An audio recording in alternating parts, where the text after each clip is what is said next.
Here we go again, YouTube. The final week of 2020. By God, have we been waiting for this week for a hell of a long time. How y'all doing? My name is Dave, and I'm the guy who hosts this show called Spaced Out Radio. And I got to tell you, wow, we finally made it to week 52, and the planet is still around. You know, birds are still chirping outside. The snow is still here, up here at least. And, you know, we still haven't solved the mysteries of UFOs, aliens, ghosts, Bigfoot, Dogman, fairies, and why, you know, or how they get the caramel inside the caramel bar. We still don't know that. Butch Witkowski tonight. Yeah, the Butch Witkowski, the man, the myth, and the badass legend all rolled into one.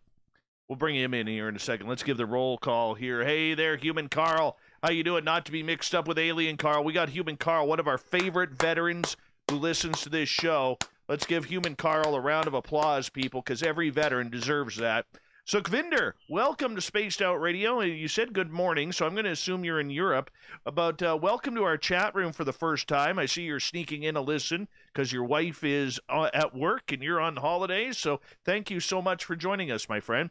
Gorgeous Renee, good to see you. There she is, everyone. Holy shit, look who it is. It's Alaska's greatest athlete, the gorgeous and talented Emily Bigelow. The Ronald Penton is here, everyone. The Ronald Penton. Kyle Evans, welcome back, Super Kyle. I hope your cape is well. Gorgeous Steph Dickey in Florida, thank you for being here. Really appreciate it. Cat Chaser, thank you again for your wonderful super chats. You support us just like it's unbelievable what you do each and every night here. So thank you so much. It does go noticed, and I really appreciate you. Lori Oliphant, thank you again for your super chat. It was absolutely amazing. Much love to you. I hope you had a great Christmas. Who else we got here? We have Little Deborah's back, everyone. Little Deborah, give her a wave. All right, Kyle Evans. Yeah, we mentioned you already. I'm not going to do that again. Noble Patrick, there you are. Hi, Jenny. Oh, look who it is. You know, this man is in tears right now, along with his son, Corey, because Nate and Corey are going to be upset because the Hallmark Channel is about to switch programming very, very soon here, and they're holding protest signs outside of the L.A. studios right now. They're from Spokane, but, you know, that's okay. Gorgeous Tammy Jackson, thank you for joining us. Dirty Filth, good to see you. Hi, Sandra Piper, always a pleasure to have you here. Who else we got? Jason William, welcome back. The gorgeous and talented Larry Schultz is here, everyone. He'll be signing autographs after the show, so make sure you stick it on around. He is using the gold Sharpie tonight. Harry Balls, Uncle Balls, and Ma Balls, how are you? This one hairy family here, you know, they're going to sack it up for tonight, so it'll be all good. Hey, Bee's Nest, good to have you here. Go 66. Boo. And who else we got? Chocobo, Sir Wolf, always a pleasure. The gorgeous and talented Kristen Allberg, Bigfoot Rob, thank you for joining us. Chris Moe, a pleasure to have you here. The Jim Christie is here, everyone. The Jim Christie. Richard Elmore, welcome back to the show. I appreciate you, man. Burrito, I'm hungry. Thank you for joining us. Hey, Scott Taylor, good to have you here. And Agravane, always a pleasure. I got it right on the first time. Holy cow. Look at that. Commonwealth Andrew, good morning. Tina P., you're looking lovely this morning. Hector, how you doing? Thank you for coming on in. Appreciate you. Super Ron, gorgeous Kira, have no problems whatsoever in throwing a shoe at you if you piss him off during the show. So beware for flying shoes. The gorgeous and talented Helena Hawk is here, everyone. Make sure you give her a round of applause. Michael Latus, I always butcher it. Son of a bitch. Lastuka. You think a Ukrainian would be able to get that one. Jim Bud, how you doing? The gorgeous and talented Jessica McCreary is here. TH, thank you so much for the super chat. I appreciate that. What the hell just happened to our YouTube channel? Something happened there. I don't know what happened. Hold on. Let me refresh that. See what... There it is. I just had to refresh. Hi, Sandra. Hi, Sandra. Hi, Sandra. Hi, Mike Walden. Good to have you here. Blix, good to see you. Thanks for coming on in. Who am I missing? I got to race through here. Scotty Eisner, good to see you here. We're 30 seconds away. Nathan Allen, always a pleasure to have you here, my friend. Mike Walden again, thank you.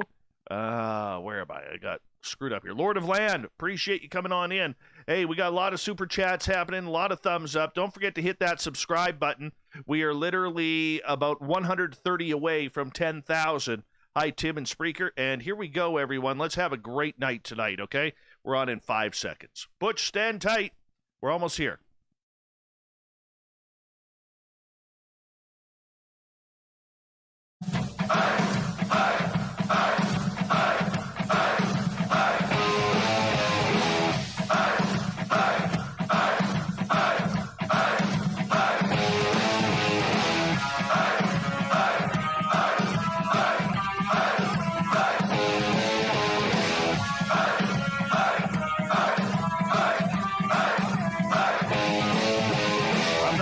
Central British Columbia to you listening around the world. This, my friends, is Spaced Out Radio. I am your host, Dave Scott, sitting in the captain's chair of SOR headquarters. We welcome you to tonight's show on our terrestrial affiliates around North America, digitally on KPNL, TalkStream Live, and Revolution Radio.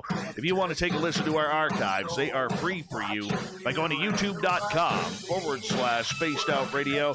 Do old Davey the favor, hit that subscribe button. Follow us on Twitter at Spaced Out Radio and on Instagram at Spaced Out Radio Show. Our website is spacedoutradio.com, where we have a plethora of features for you, including rocking out Bumblefoot, reading up on Captain Shirk's SOR Newswire. Tonight's show is brought to you by Chive Charities. Help make the world 10% happier by visiting Chive Charities today. You can find them on our website. Here we go with the final edition of Strange Days with Butch Witkowski of 2020. Butch comes in near the end of each month to talk about the weird, the strange, and the wonderful career that he has investigating the paranormal realm. Butch is a creator and lead investigator for Pennsylvania's UFOcop.com. He is the director. He's an independent researcher since 1989, when he, with 4 other people, witnessed a UFO of unbelievable size quietly hovering above a mountain in Tucson, Arizona. It was totally silent. And tonight, we're going to get into some of the best stories that Butch has for this year of 2020. Then at the bottom of hour number 3, I will bring you the SOR Newswire, brought to you by Paranoia Magazine. Mr. Butch Witkowski, welcome back. Merry Christmas. Happy holidays to you, and all the best coming into the 2021 year for you, my friend. Same to you and all the SOR members out there. Yes. Hard to believe. You know, we're literally wrapping up our 5th year of you being on this show once a month, man. 5 years already. Scary. I know. I mean, you've almost died on us because you couldn't stand us. You've sworn, you've cursed, you've shaken your fist at us, and yet you're still here. I'm a glutton for punishment. I can tell. I can totally tell. But my friend, you are one of the most special people that we have on this show, and you make us better. You make us better each and every time you are on the air, and we love you around here. Our audience loves you, but you do a lot for us. You don't even know what you're doing. You just come on and answer a bunch of questions for a couple of hours once a month, but you mean a lot to us, and thank you for a wonderful 2020. You're quite welcome, sir, and I've enjoyed every minute of it. Well, we appreciate that. We do appreciate that, absolutely.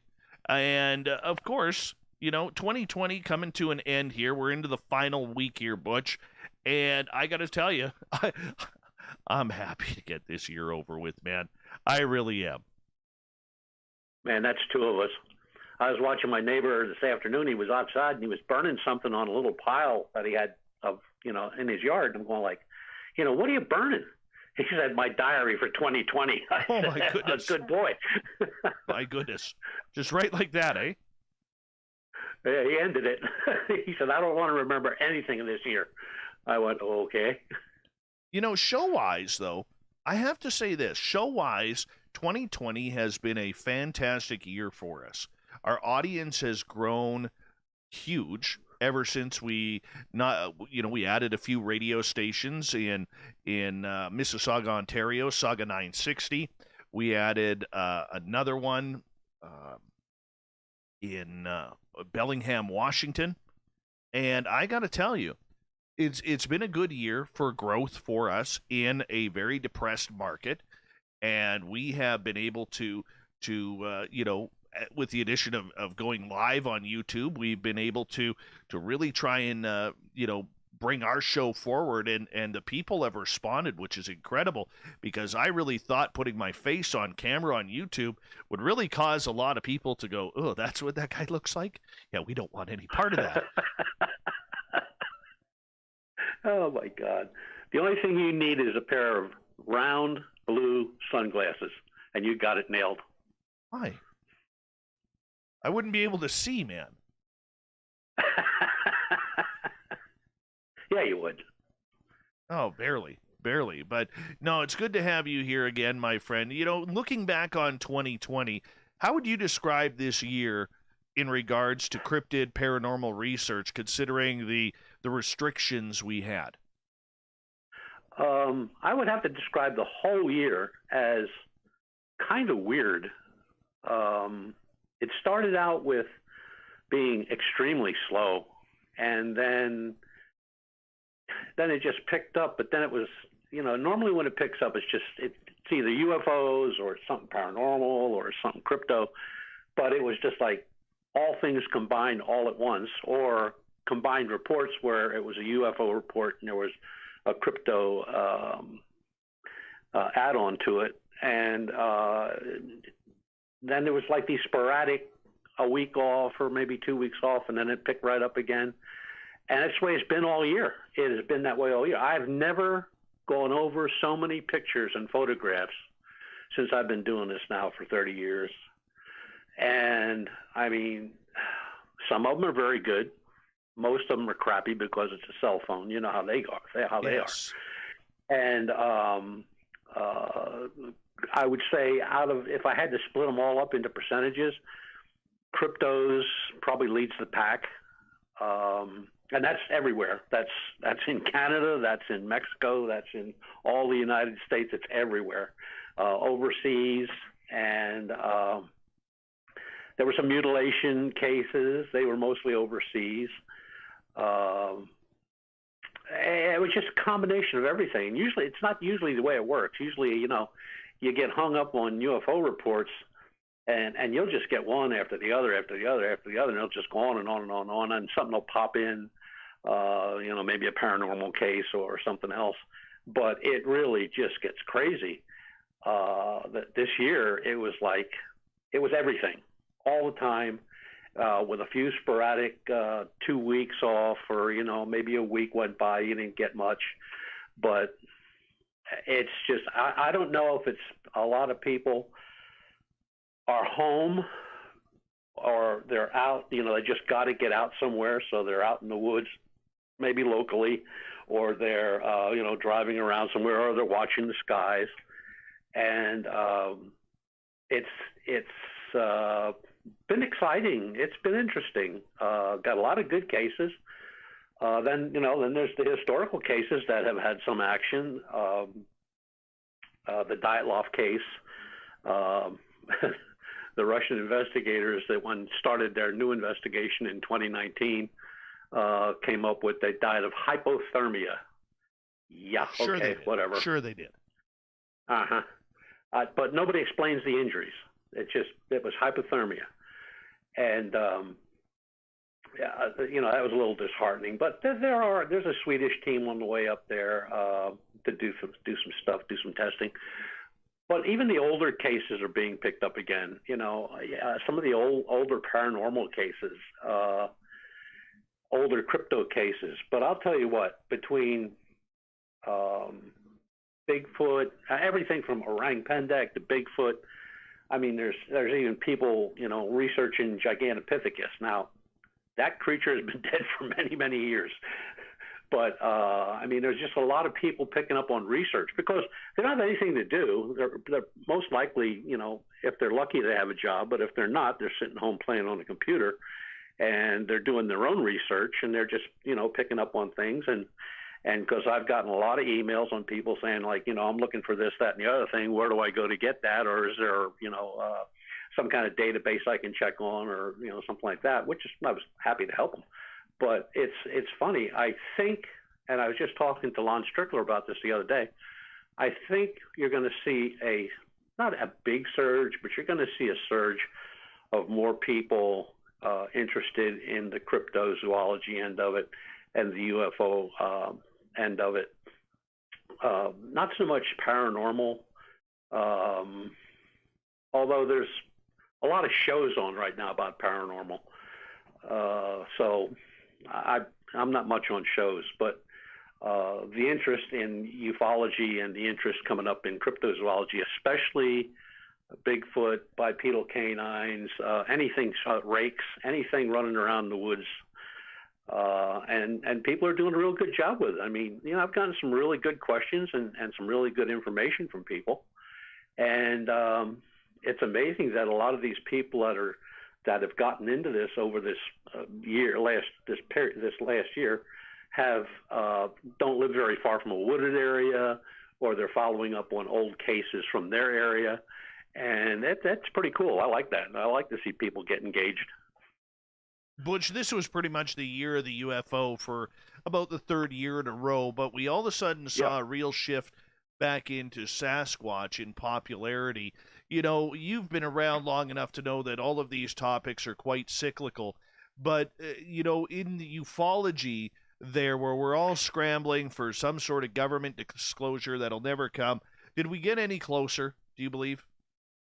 I think so. And it might be in a small way, but I think we did.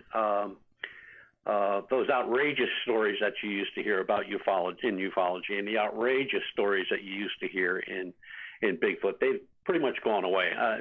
People are, if they're getting involved, they're asking serious questions, or whether it's the type of equipment they should be using, or databases they should look at, or books they should buy, and there's a big change there.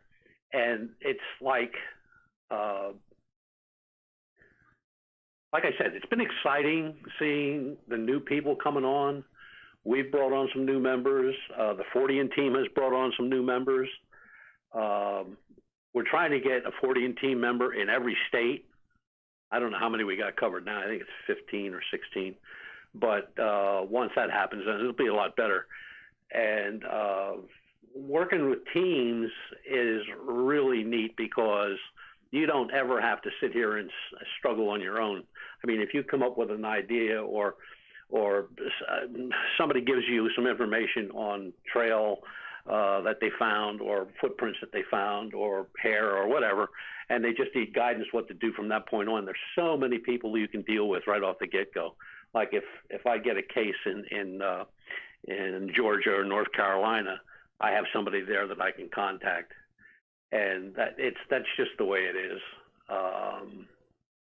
I think it's like I said, it's really been exciting, and I think it's going to carry on into 2021.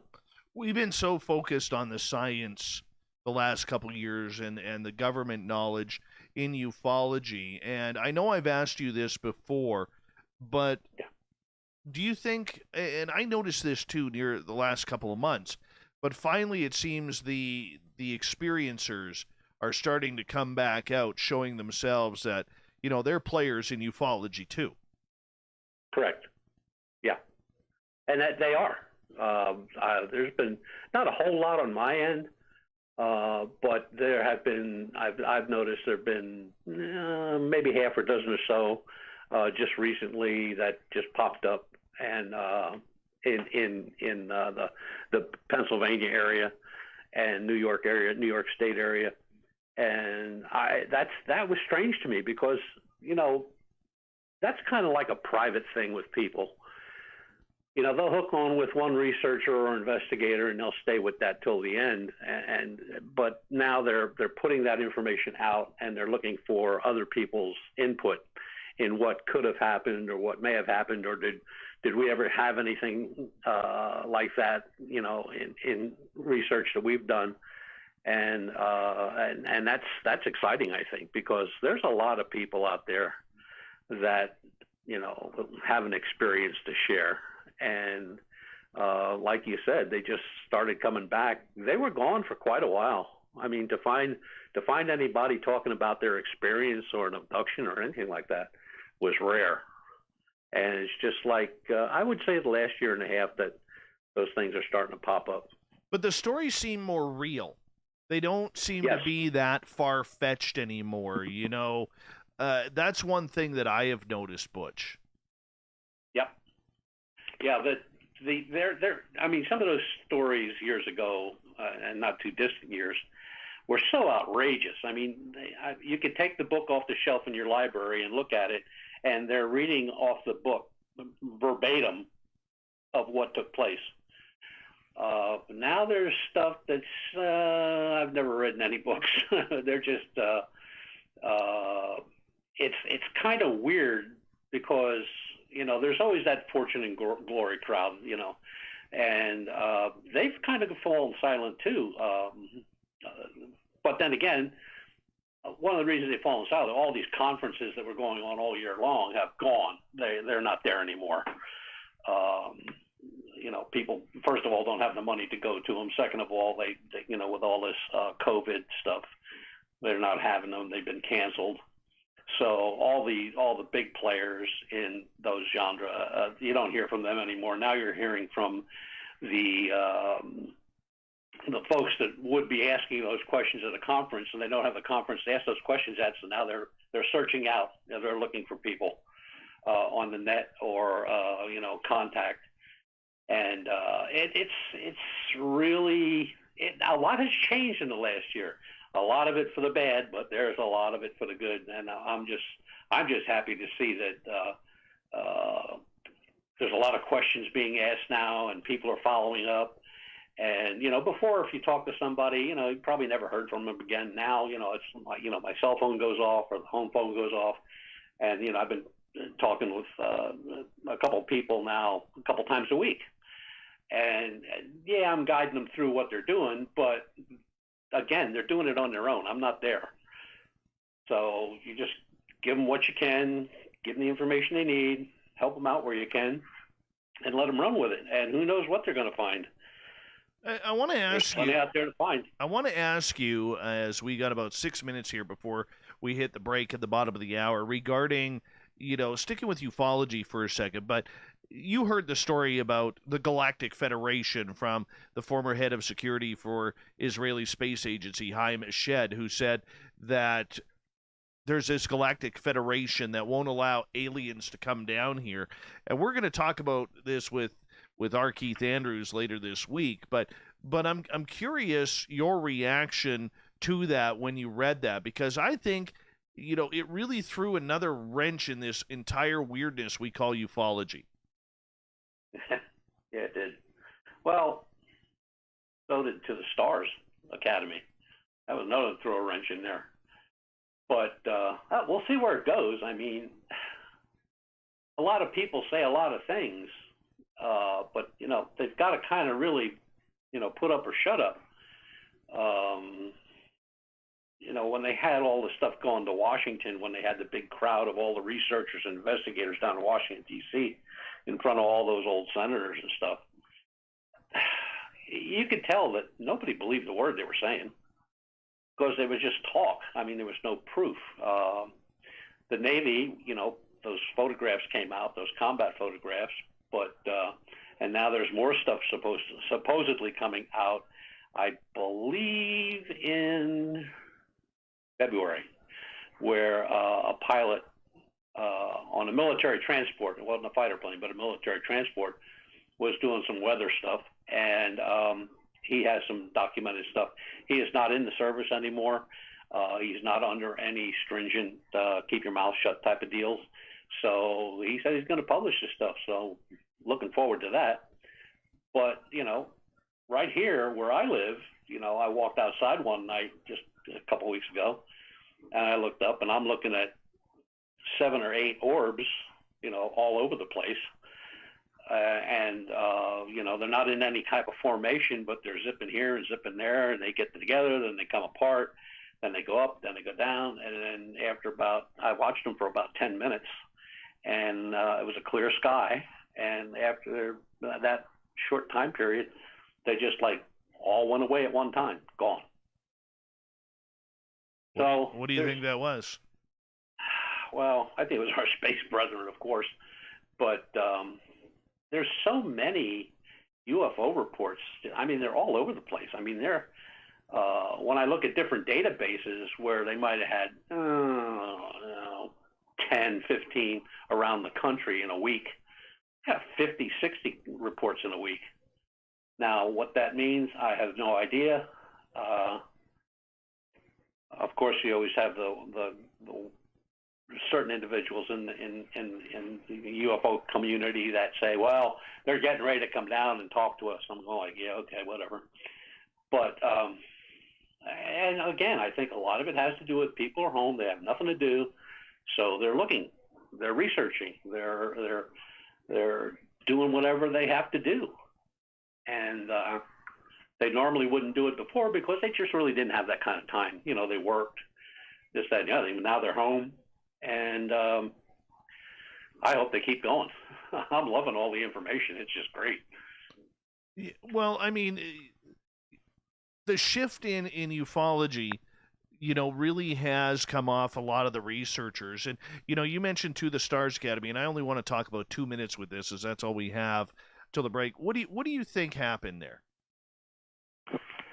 I don't know. I think a lot of that had to do with money. Again, fame and fortune. The people that broke away say they're going to continue. The people that didn't break away that are still there say they're going to continue. So, you know, you don't know which way it's going to go. You know, whenever those things start up like that, it just, you know, right from the get-go, it's just bad vibes. You know, the hunt for Skinwalker Ranch, that was another one. I mean, they did a lot of stuff, but they didn't do anything different than anybody else hasn't done over the years. And I guess they're off the air now. That's done. So, I don't know. I just, I put more faith in the researchers that I know and people I've worked with for years and years and years, and just the way it is. I mean, but a lot of this stuff, like, you know, like another, I guess, I just read somewhere Peter Robbins is going to have his own radio show now. And that's strange. That's very strange. Who doesn't have a show? They hand out shows like Oprah hands out prizes to her audience. Wow. You mean I'm going to get a car? You're going to get a car? You're going to get a car? You're going to get a car? Yeah. I don't know. No, but I mean, that's the reality of it right now. I mean, yeah. When in doubt, podcast. That's all you got to do. Yeah, well, and a couple of the old timers have brought out there's a couple new books coming out. But those are people that you never saw them in the field. They never saw a UFO. So it is what it is. Anybody can write a book. Anybody. I don't care what they do. There's enough information out there that you can gather up and put your own word to it, and you'll have a book. Hey, and in the UFO field, you don't even have to do that. All you have to do is take down some experiencers' notes, glue it together, call yourself an author, and get paid on other people's experiences. How many times have we seen that in this field? Hey, Butch, hold on right there, because we are going to go to break here at the bottom of the hour. Remember, 5 years ago, we lost Lemmy from Motorhead. So make sure you have a drink on Lemmy and for Lemmy, because we like our metal around here when we're not talking about this weird stuff on Spaced Out Radio with Butch Witkowski next.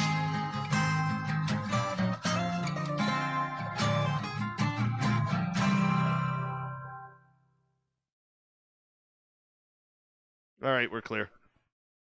How much time we got there, boss? 5 minutes. You got a chance to go tinkle. That's exactly what I was going to do. Oh, yeah, Thank you. got time. No worries. Okay. I got you covered. All right, boss.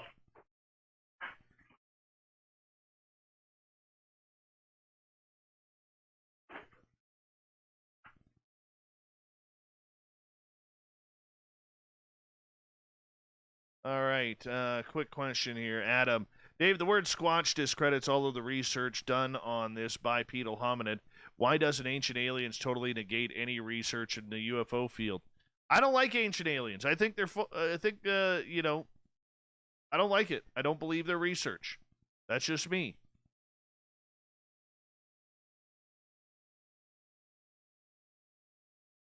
Not a fan. Not a fan at all.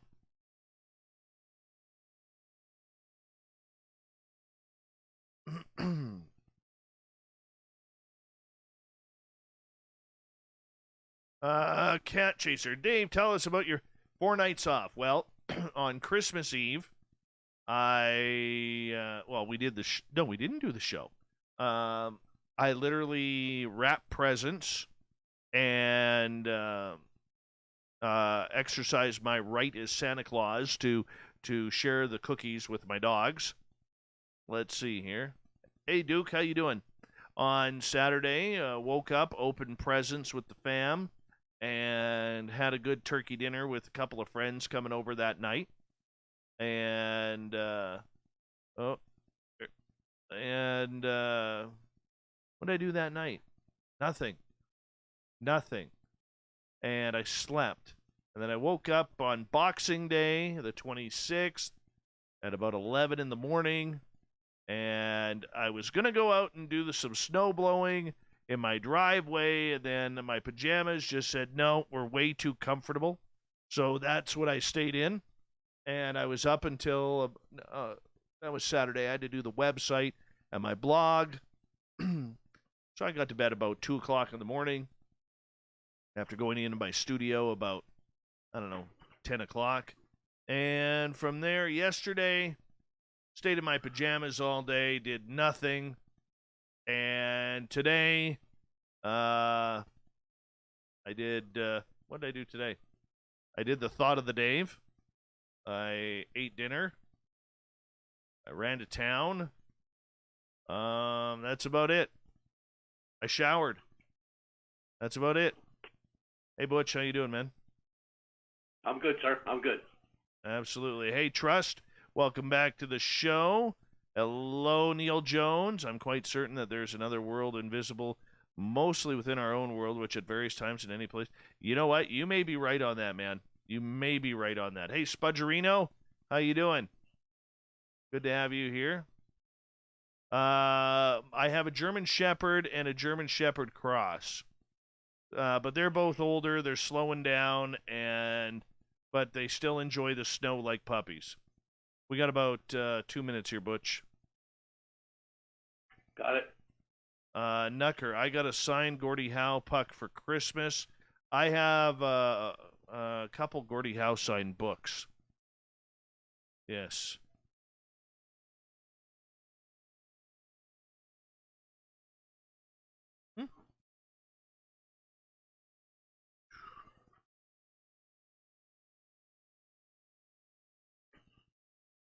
Hard to believe. 5 years ago, Lemmy Kilmister died.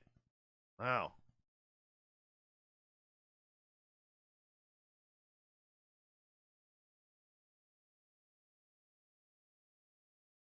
All right. Matthew Brown, how you doing? Oh, Butch is playing in the chat room now. He'll be signing autographs after the show, people. He will. He will. You got a lot of good people on there, buddy. We do. We do. Which, by the way, I should give a shout out to Swamp Monkey, TH, Lori, Cuban Carl, and Cat Chaser for the amazing super chats tonight. Thank you for doing that. I really do appreciate it. And, yeah, it works good. Hey, Ibarata in Singapore, how are you? What did he got a new Mini Mac, or Mac Mini, and it ×2 27-inch 4K monitors. Beautiful, man. Beautiful. That's awesome. All right, 15 seconds. We're still 130 away from 10,000 subscribers on our channel. That is my New Year's wish now. So if you haven't hit subscribe, please hit subscribe. Give us a thumbs up or down as well. Here we go with Butch in 5 seconds.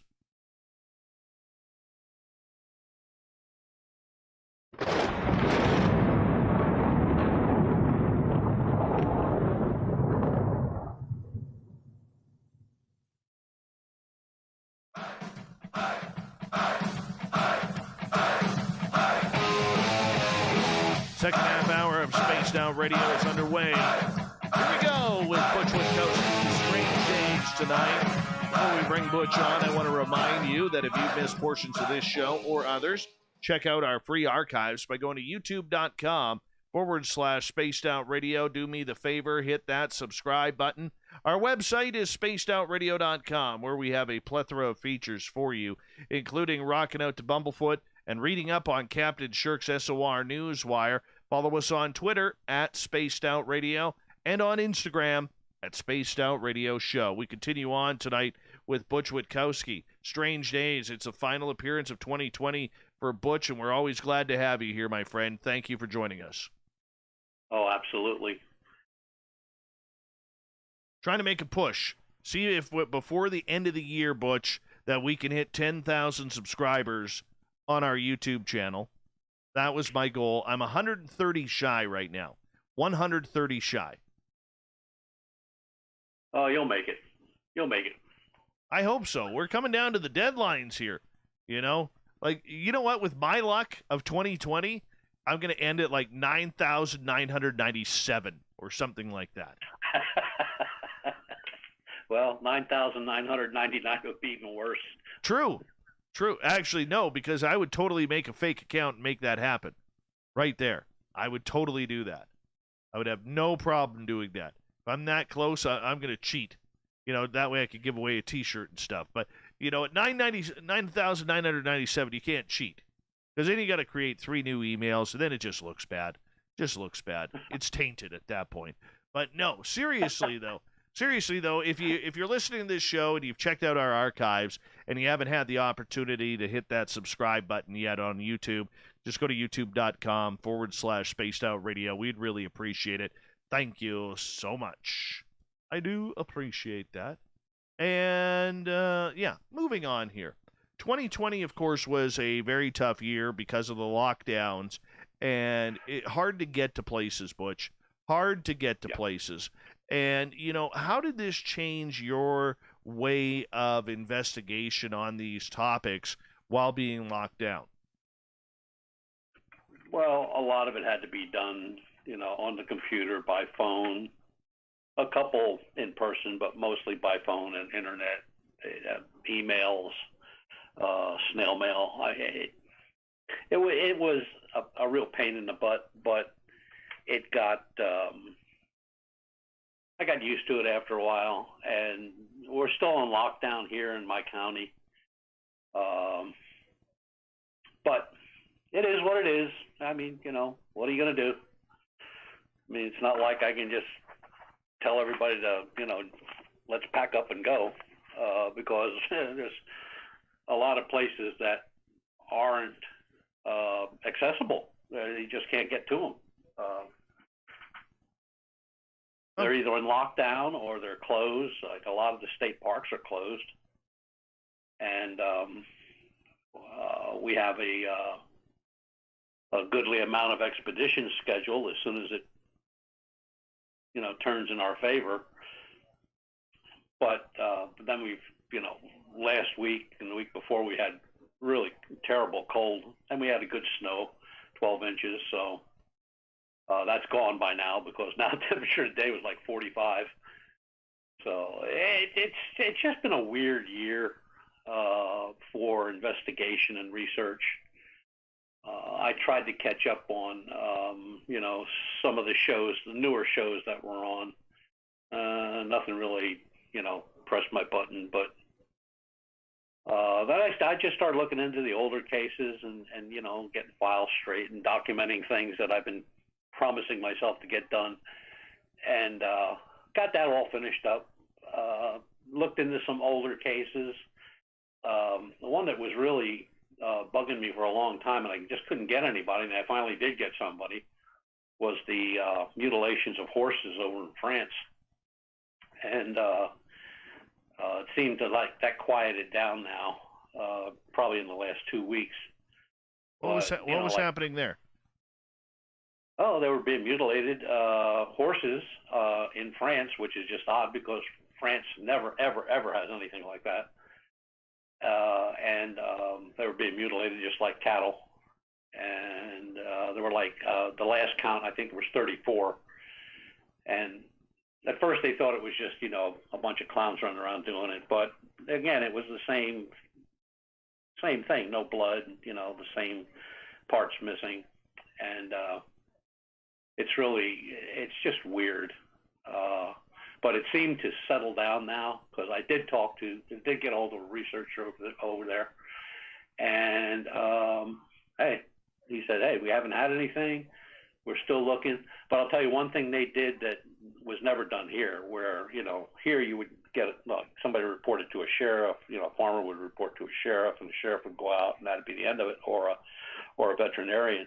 Over there they had people armed going to all these farms, watching the farms and stuff, and that could have been a reason why it slowed down too. But it just, again, it was like the same deal we have here with cattle. And I've only ever had one horse mutilation here.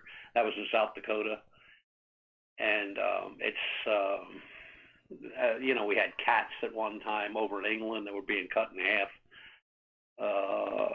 That kind of went by the wayside too. So just like these things hit sporadically. Now the cats, I'm assuming, was just a bunch of nitwits, but the horses. I mean, horse is a big animal. I mean, well, so are cattle, but it just seemed like for that to happen in France, it was just so odd to me, because, like I said, getting a UFO report out of France is like pulling teeth. I mean, they just don't have them, or they just don't share them. But cattle mutilation, boy, they shared that big time. And then, I looked into the school teacher down there in North Carolina that was kind of butchered. They still don't know what killed her. They have no idea, none whatsoever. They've done DNA on everything, including the grass that she laid on. And they have no idea what got to her. What do you think it was? What do you think? You know what? I just don't know, because first of all, out of all the DNA testing, they found her dogs were like 25 feet away from her, just sitting there. They weren't hurt. There was no dog DNA or canine DNA or odd DNA, like mountain lion or whatever. I mean, it just wasn't anything different. But to be shredded, she was just ripped apart. Now, of course, you got one investigator in that area who truly believes that it was a Wendigo, but there's no signs that Wendigos are noted for eating people once they kill them. But they didn't see anything where she was gnawed on by anything. She was just shredded, and she was an older woman, but they have nothing. I talked to one sheriff deputy down there, and he said, we still don't have anything. And they brought everybody in. They had the FBI in, the North Carolina investigation people out of the Capitol. I mean, they had everybody there. And they just can't come up with anything at all. And that's very odd. I mean, they don't have any bears. They don't have any predators in that particular area. But if you go from where she was found and just go 30 miles northeast of where she was found, is where the little boy was found that claimed that a teddy bear took care of him in that cold night while he was out there dressed in just plain clothes. Nothing, no winter clothes or anything like that. You remember that case? I do. That was one of the stranger cases of this year. Yeah. And you can draw a direct line from where she was. I'm pretty sure it was like 30 or 31 miles to the spot where she was found. So are the two connected? Who knows? Now, and then, of course, you have people who say Bigfoot, but there was no tracks or anything like that. I mean, they scoured the area. They took all kinds of samples of the ground, everything. I mean, they did DNA studies of the creek near where she was. They did the same thing with the boy. I mean, they took all kinds of samples from the tree and the brush and all that stuff where he was hiding, or where the teddy bear took care of him. And I've ruled out a bear a long time ago, because a bear, wintertime, hungry, that kid would have been lunch in a minute. So again, that takes you down to like what exactly would look like a teddy bear to a kid that age, 5 years old, and take care of it. I don't know. I don't know. Yeah. I always thought that was Sasquatch. That seemed like a complete Sasquatch case for me with the little guy. Pretty much every investigator that I've talked to, and only 3 were involved in that case down in that area, but there are people around that area and our people, everybody came up with the same thing you just said. I think that the community is pretty united in that one, and the fact that the boy, had eyewitness statement or testimony. Has anybody, Butch, FOIA requested the report of what happened there? Do you know of? No. Not that I'm aware of, no. Do you think that would be something that could get released? Well, I guess you could do a Freedom of Information Act and get the reports. I'll have to call one of those guys down there and see if anybody did that. Maybe they did it already. I don't know. Because I would love to see that. The only information that I was getting was directly from those guys. So, I didn't, put my nose into it, but it's just awful strange. It's just awful strange. First of all, the weather, the bear out of that. I just took that right out because, like I said, if it was a bear, the kid would have been lunch. And then again, bears are hibernating that time of year, so they're not out. And he just said, the kid just said it was a big teddy bear, and he wasn't hurt. He had no frostbite or anything like that. He had no damage, no cuts, bruises, or anything else. I mean, his body temperature was not quite normal, but damn close to it. So something kept him warm, and he was gone for 2 days. It was like 29 hours, 29 hours, I think it was altogether. So he wasn't malnourished, anything like. They took him to the hospital. He was fine. Yeah, the only scratches he had on him seemed to come from that briar patch that he was stuck in. Yeah. But as far as damage done by anything other than the sticker bush, nothing. Nope. One of those mysteries. That's a kind of case where I hope in about 15, 18 years, when that boy grows up and is able to maybe rethink what happened, because that's a memory the child should and hopefully have. All right? I really hope he comes out and says what really happened to him. I really do. There's a major story there. Oh, yeah. That was just absolutely totally weird. And then now the Australian case where the boy was chasing his sister around the house playing, that was in the middle of the summertime. And he made a round the house and she was chasing him, and he made another round the house and she was chasing him. She made another round the house. He was gone. They never found him.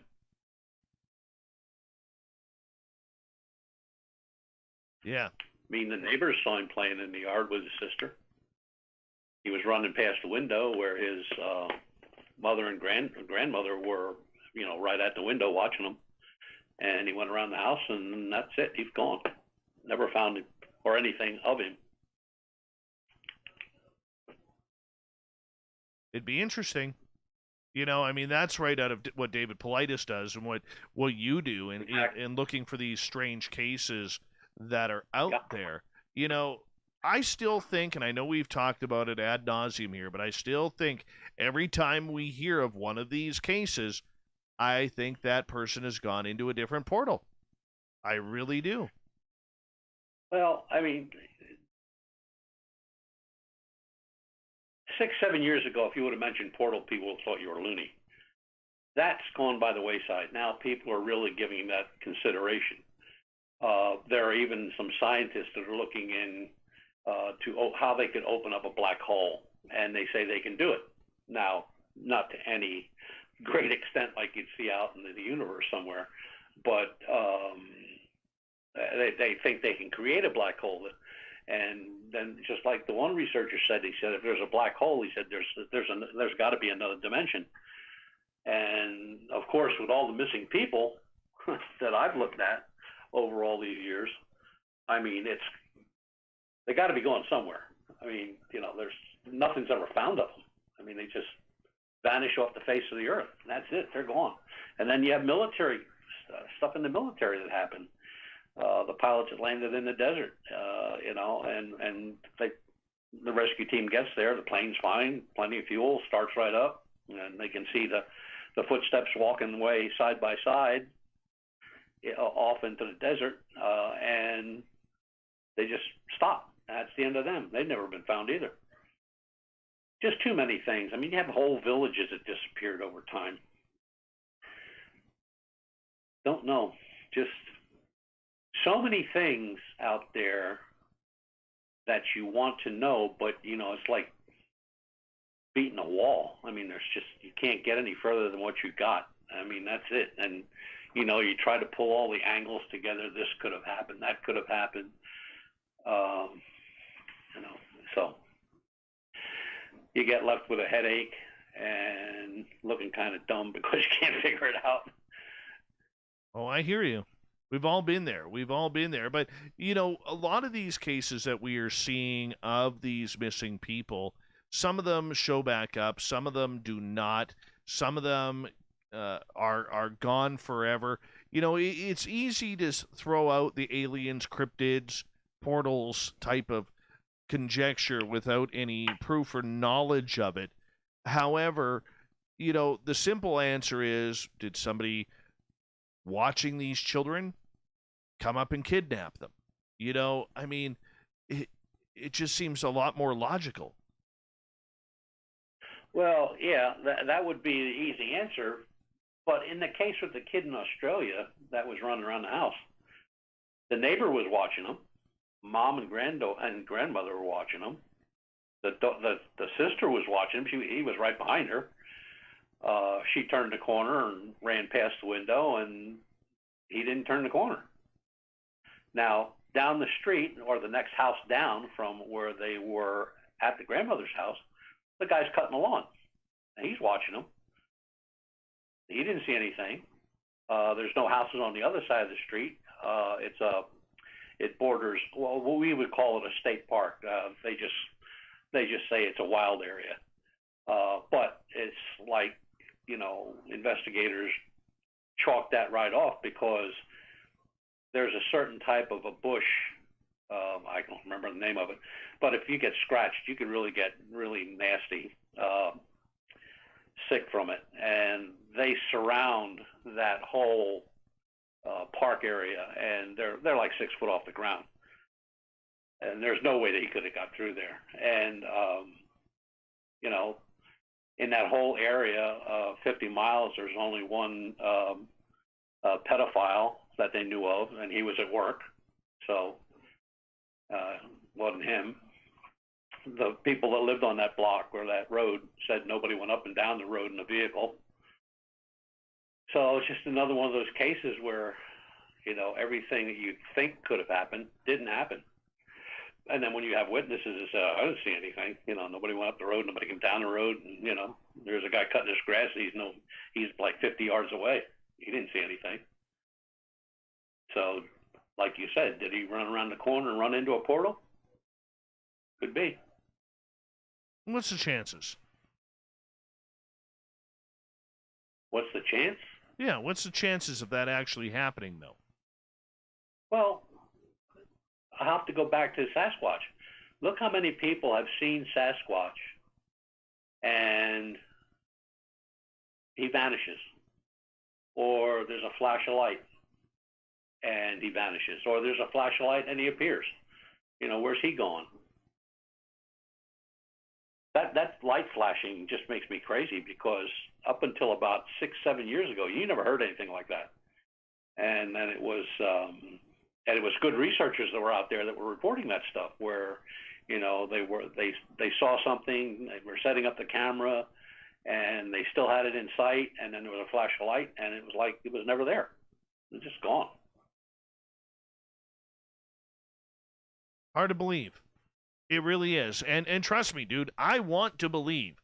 This is something that I do believe there is something a little bit nefarious happening at this point. But I mean, it's so out of reality to watching all of these people vanish. Not just that child running around their house. There was also a case of that exact same thing happening in Winnipeg, or just outside of Winnipeg, Manitoba, a few years ago, where a 2-year-old child was running around his house and just vanished. And they were out in a farm area where you can see for miles on gravel roads when people are driving up.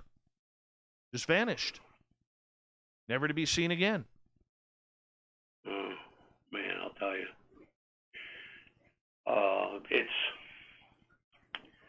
I mean, there's so many weird things that have happened. And I mean, and not that they weren't witnessed. I mean, there were a lot of stuff that were witnessed. I mean, you know, the one that always tripped my trigger was the young group that was at a bar, and the bar closed up, and everybody's out front of the bar, and Joe goes to get his car, and that's the end of Joe. I mean, he's just gone. Keys are laying on the ground, and he's gone. Never found him. Never seen anything. Never heard anything. There was no sign of a scuffle or anything like that. They watched him walk toward the car. They actually saw him go toward the car. And when he walked around to the side, they figured, you know, he opened the door, but then they didn't come. They thought, well, maybe he tripped, fell, and, you know, they ran over there, and he was gone. They'd never been found either. Well, that brings up portals to me once again. Yeah. You know, if we only had a way, well, I mean, there have been some advances. You know, we need to put that out there. And there have been some advances in the way we do investigations. Like, we're going to start using environmental DNA. And, I mean, you know, we can take samples from streams in an area where there's been reports of a cryptid of any type. And, you know, whether it's upstream or downstream, it doesn't matter. The water, it'll carry, you'll get the DNA. That, and now there's another thing coming online now. It's a portable scanner that you can scan a footprint. You don't have to do the plaster and all that stuff. And it will give you the depth and the width and the thickness and the weight and all this stuff. So, I mean, there are things being developed. But just like I said to one of my guys the other week, I said, look, if there wasn't anything out there, these people wouldn't be investing all this kind of money to develop these things just to, you know, check to see if there's any goldfish in the stream. Very true. They're looking for something. They're looking for something. The same thing with the scanners. I mean, they're looking. I mean, there's a reason for it. Butch, hold it right there. Hold it right there, because we do have to go to break here at the top of the hour, and I don't want to miss anything if you have to start going into some pretty awesome detail, which you normally do.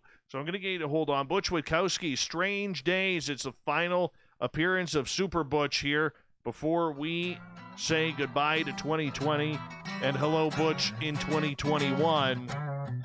Yes, UFOcop.com is his website. Make sure you check it on out. More Strange Days with Butch Witkowski at Hour 2.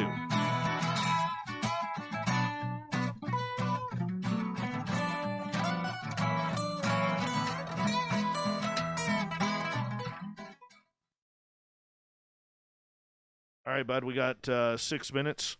I'll be right back, okay? Okay.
right, Butch, I'm back. Oh, okay. Yeah, I do that every now and again. Come back. We got about 90 seconds.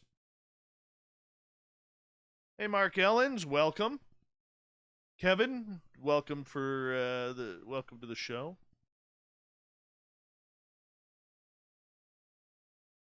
Merci beaucoup pour les débuts.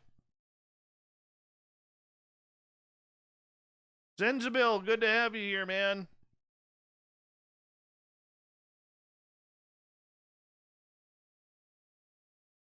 I'm back. I am back. Hey, a big thank you to Adam, Swamp Monkey, TH, Lori, Carl, and Cat Chaser for the awesome super chats. Thank you for everyone who's given us a thumbs up or down tonight. Really do appreciate it. And we're going to start the show here in about 30 seconds. So just stay tuned. We got it covered.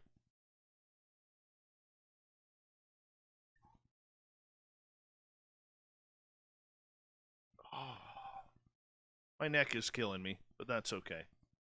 Hopefully my chiropractor. How did the leg ever heal? What's that, Butch? How did the leg ever heal? Oh, fine. Fine. Hold on. One sec. Here we go.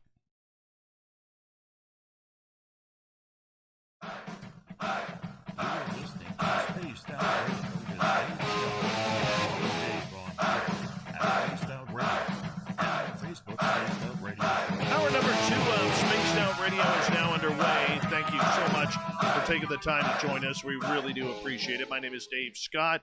Hanging out with all of you. There's no place I would rather be on this night.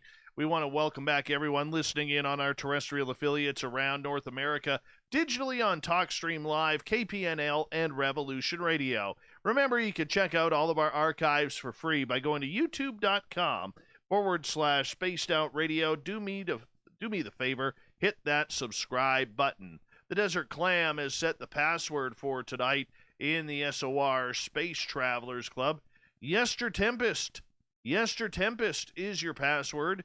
Use it wisely, Space Travelers, as a clam. Sets the password each and every night right here on Spaced Out Radio. Our website is spacedoutradio.com. We have a plethora of features for you, including rocking out to Bumblefoot and reading up on Captain Shirk's SOR Newswire. Follow us on Twitter at Spaced Out Radio and on Instagram at Spaced Out Radio Show. We continue on with Strange Days of Butch Witkowski, the final appearance of Butch here of 2020.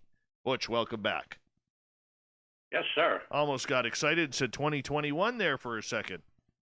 Yeah, it sounded that way. Yeah, couldn't remember the year. Yeah, but we got you back nonetheless. Butch, bipedal canines. This has been your forte the last couple of years here on Spaced Out Radio. And yes, every time you come on in and tell us a story about these creepy cryptid creatures, it just freaks me on out, man, to think that there's a 7 to 10 foot tall dog-looking like creature that is just angry at life. Yeah. How many cases have you done on this creature in 2020? We've gotten 59 so far. 59. Yeah. That's just in the state of Pennsylvania. And with the exception of 3, they are all within our research area that we call the Lichen Loop, which is 180 miles one way and 79 miles the other way. But, yeah, yeah, they're strange. Out of those 59 sightings and reports that you have taken, what's the similarities in between them all that you have noticed? None. There has been no similarities in the reports. I can take the first report that we got, the very first one, and pull it up and pull up the last one we got, and the description of the bipedal is exactly the same. It's no different. Really? So, yep, they're all the same. There's, color, size, shape, head, everything. Glowing yellow eyes, everything is exactly the same. There's no difference. We saw that. We really didn't get to that point till I think we were in our 7th report, maybe 6th or 7th report. that it finally smacked me in the back of the head that, look, you know, these people are all seeing the same thing, and they ain't even close to each other. You know, one guy's up here, the other guy's, you know, like 100 miles away, and this one's over here is like 80 miles from there, and, you know, they're describing exactly the same creature. And at that point, we were not documenting anything on the internet, on the reports, other than kind of a half-butt type of description, you know, no location or anything like that. And, you know, in our background research and historical research is where we found these things have been around for a long, long time. The one that still amazes me is, like, I was just going back as far as I could, and I got to a newspaper clipping in, I forget what it was called, Erie New Era or something like that, newspaper from 1868. And it was a farmer took a shot at one, and then he goes into town to the local constable, and he describes exactly, right to the T, what we've been getting reports on. One thing that we have come up with is that in a number of these areas where the sightings were, there are caves. So, I mean, that's one of our first 4 expeditions to caves, as soon as we get out and get about. But, you know, they are what they are. I mean, it's not like 59 people, well, more than that, because some of them were multi-witness, and some of them were law enforcement. So, you know, it's not like all these people got together and made up this great story. But it's wild. It's that's something that's been around that long. Now, talking to indigenous folks with their history, I mean, they say that they are watchers. They're protectors. Some people say, you know, they're the Wendigo. Well, they're not the Wendigo, because they wouldn't be the same every time. The size, we have no prints, but we have impressions, and they're very large. I mean, you know, I guess the part that bothers me the most is if I would get one, the only one that we got that was kind of out of the norm as far as the sightings went, it was within the first 10 reports that we got. And a couple of guys coming home from work, and they come up on this thing that was eating a roadkill. And when it stood up, and they had to drive past it, when it stood up, it had a glow around it, like a silverish glow. Now, like the guy said, it could have been his high beams when he hit him, you know, reflecting off the hair of the creature. But he said it didn't look that. It looked very uniform. And that was the only oddball. But, you know, people say, well, they could go in, they can go out, they can do.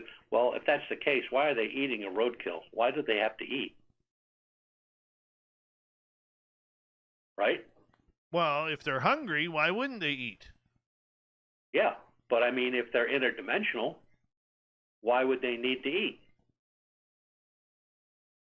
They wouldn't need to sleep. They wouldn't need to do anything. And another thing, the ones that were caught running, they're hellacious fast. I mean, we talked to an older gentleman who walks his dogs.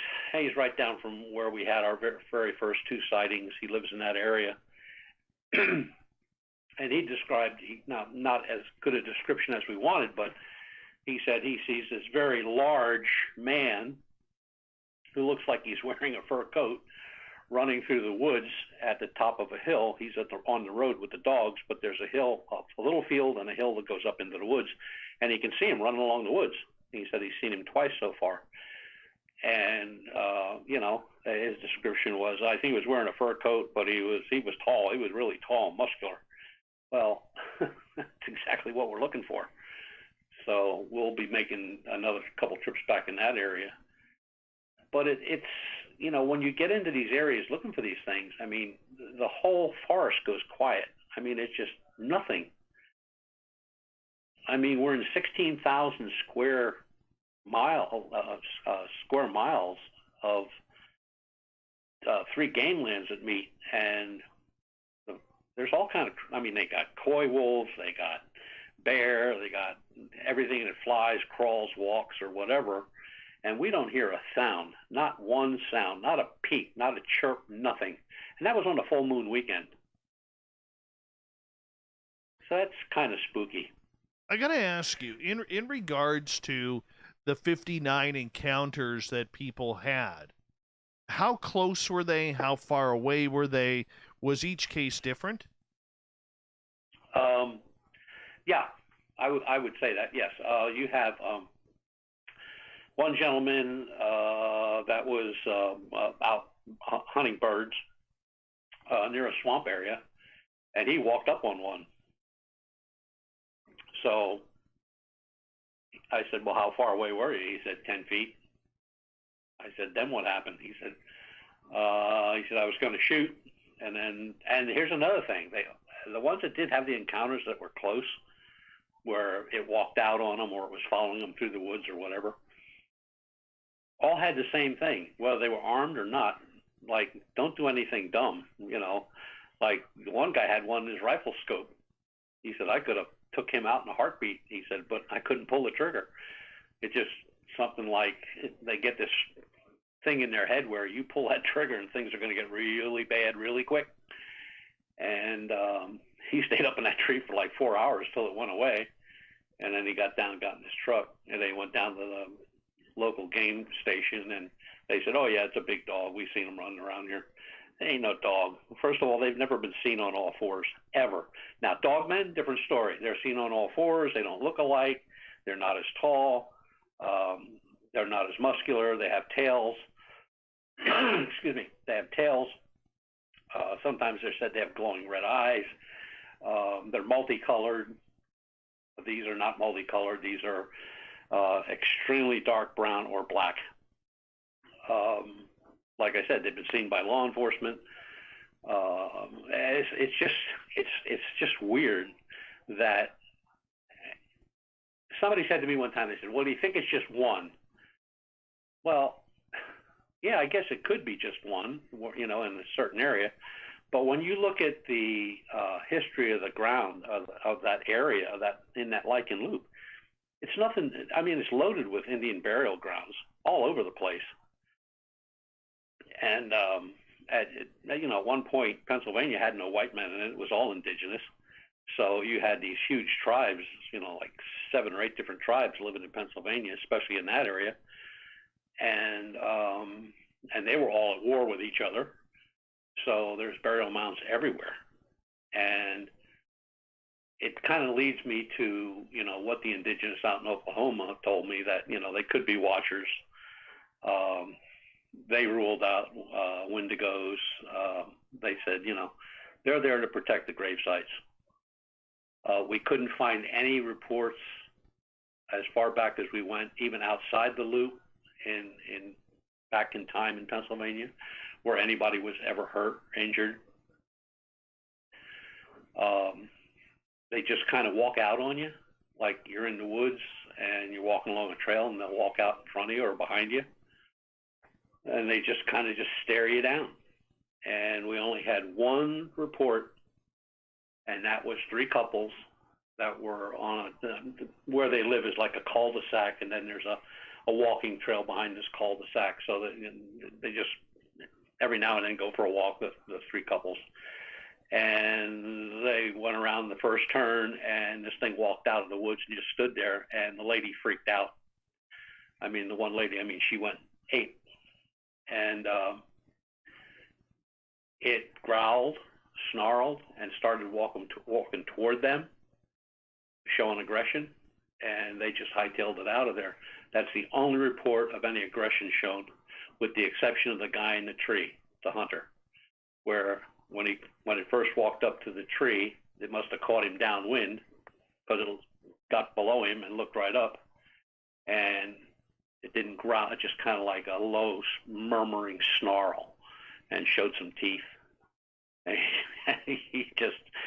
I said to myself, what were you thinking? He said, I couldn't tell you what I was thinking. He said, But he said when it was walking up toward him, he put the scope on him and 30-06 rifle. And he said I could have dropped him in a heartbeat. He said I just couldn't do it. He said I just could not do it. Interesting. So what they are and why they're there, I have no idea. I don't have a clue. But they've been there for a long, long time. Long time. And like, with Bigfoot in Pennsylvania, there have been Bigfoot sightings where you have a sighting of a UFO at the same time. I mean, that's something that is more tend to happen out in western Pennsylvania, where shots are fired and all that kind of stuff. But it's strange in that bipedal. It just watches you. I mean, we haven't had anything with the exception of the screaming lady, which probably scared it more than it scared her. And you would think after all these years, and I can only go back to 1868 with that first report that was printed, and come into present time, that we've had people sitting in cars. We had a couple sitting in cars, and they were at a local cemetery, and the mother got out to go put flowers on a grave of a family member, and the daughter, a young girl, I think she was 17 years old, she was sitting there, and the car started shaking, and she turned around and looked, and there was one looking in the back window. Then she said it came to the side and tried to open up the door, and they sent us pictures, and we knew these people really well because the one lady she's a researcher, but more paranormal, and sent us a picture of the scratches on the car, and they were big and deep and wide. So what's out there? We're not going to know until we come across one, and we're going to do, whatever we got to do to get it. I mean, to get it in thermal imaging or whatever we got to do, we're going to do. And I still think that, we have all these abandoned mines, towns, caves all over this state, and especially in the Lichen Loop. There must be 30 abandoned towns, houses, factories, caves, etc. And I just think that they're not walking around in the woods all day long and all night long, and all these places where they're seen are all within state parks. I mean, we don't have any reports of them down at the local 7-Eleven getting a Slurpee. They're not digging through trash cans or anything like that. They stay within that loop, and they stay inside of the state parks and game lands, which makes sense because, if they got to eat, there's everything they need there to eat. There's water, and shelter. We'll see. Either we'll get it or it'll get us. Let's go to a couple questions here from our chat rooms. And Sure. Tammy is asking, what reason do you think there are so many more sightings of such a variety of creatures the last few years?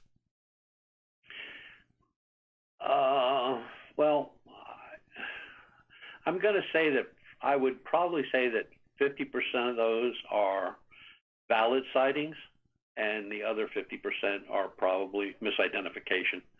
You get somebody that lived or grew up in the city, the big city, New York or Pittsburgh or whatever, and, they're out in the woods for the first time in their life, and they see something big and tall and brown run across the road or through the woods. Well, to them, they just saw Bigfoot. I mean, it could have been a bear, it could have been a deer. So some of this stuff is a little on the ridiculous side. Like one guy was pushing, not too long ago, maybe 3 or 4 months back, he was pushing the Jersey Devil was now in Pennsylvania. He said had the head of a horse and had wings and all this stuff and this, that, and the other thing. And a researcher from another group who happened to live like within 5 miles of this sighting said, yeah, that's Larry riding his horse through the woods. I went like, does Larry have wings? He went, no. So, people see stuff on TV and they go out in the woods. They have no knowledge of the woods.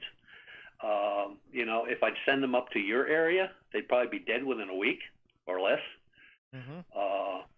If I take them with us when we go into the deep dark regions, we probably never see them again.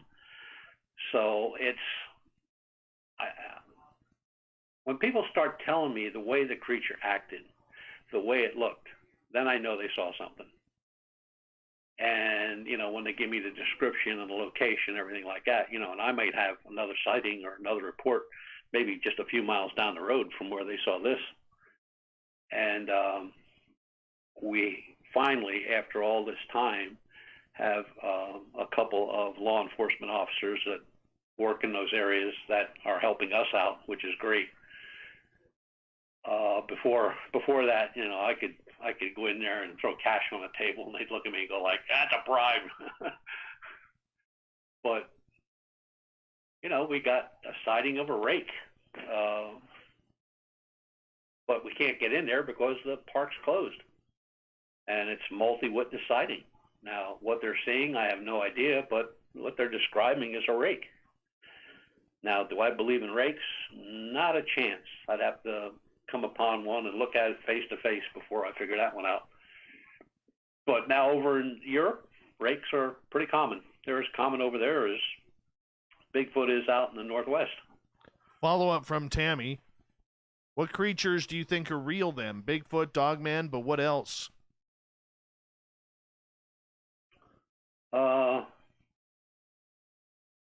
I would have to say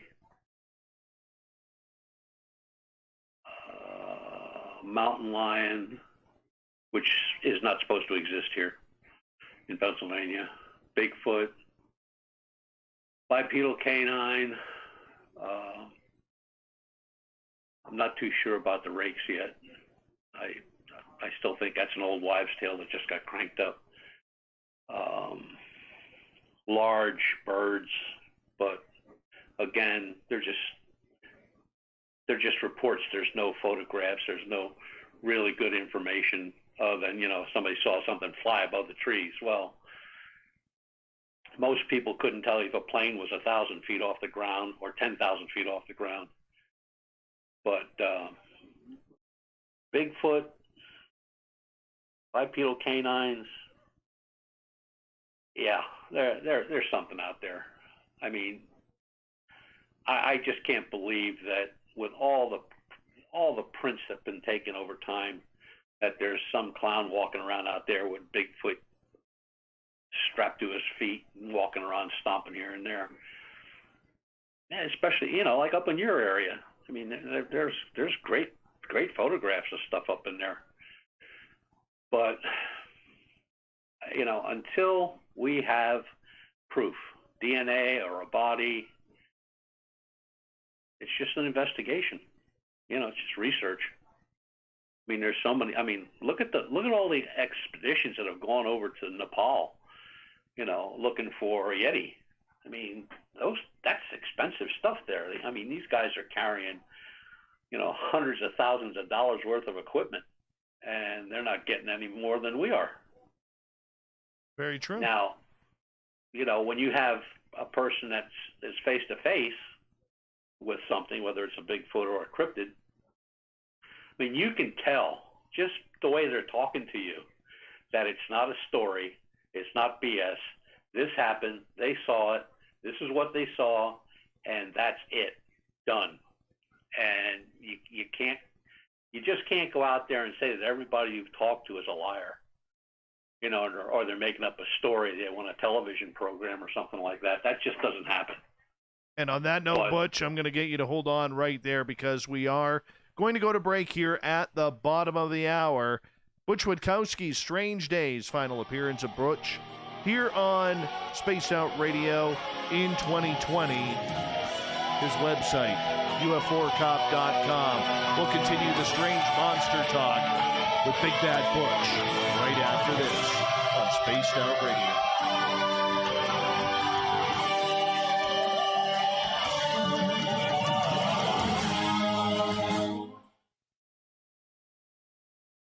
All right, buddy. We're clear. Okay.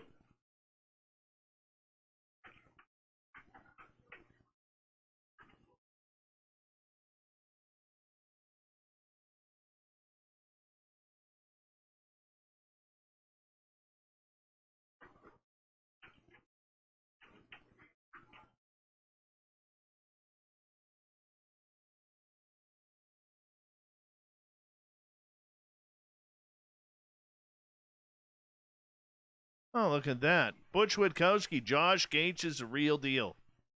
Look at that. Yeah. Knows what he's doing, knows how to do it.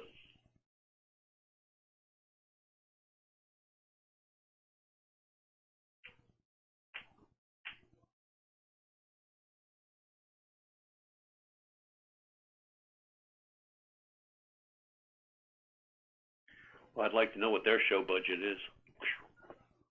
Wouldn't that be nice? That'd be crazy.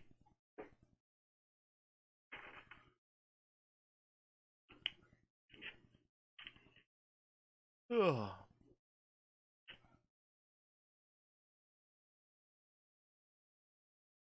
Night's flying by.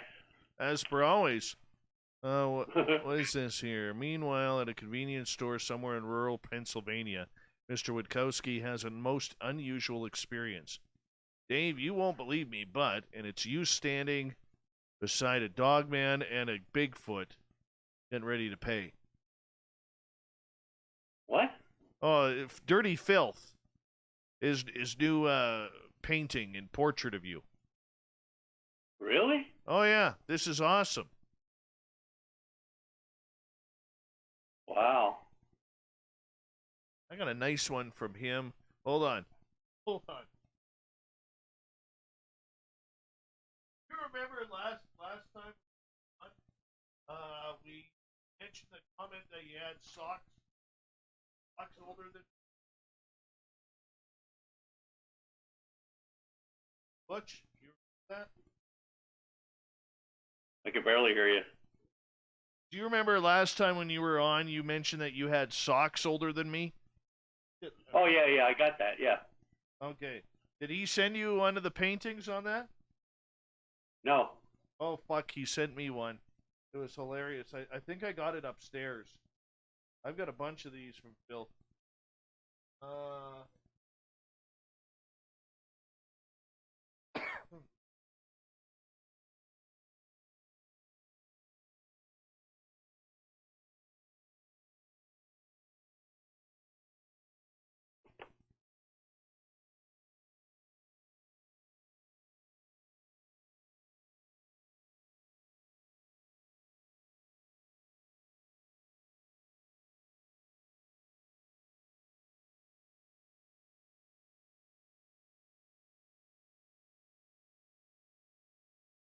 All right, we've got about 2.5 minutes, Butch. Or 2 minutes, Okay. Pardon me. Okay.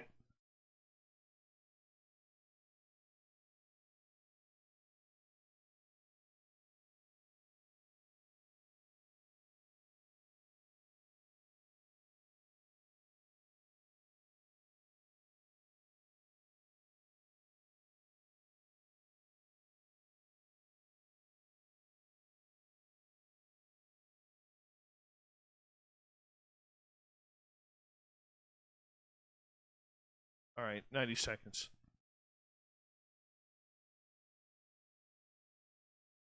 Surf Chair, Camp, send it to Dave at spacedoutradio.com.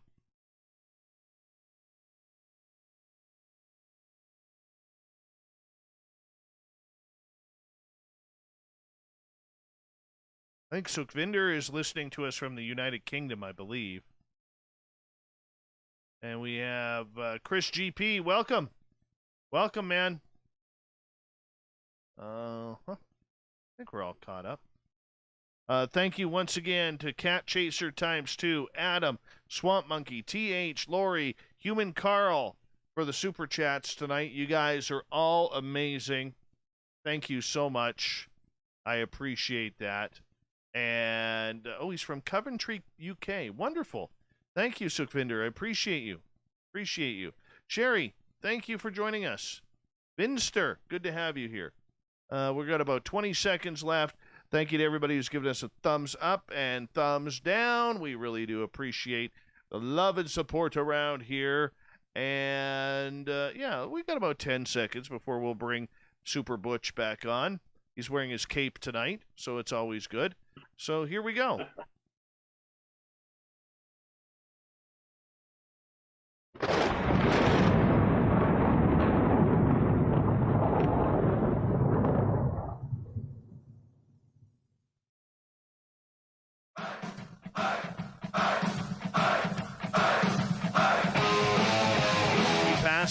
halfway point of Spaced Out Radio tonight.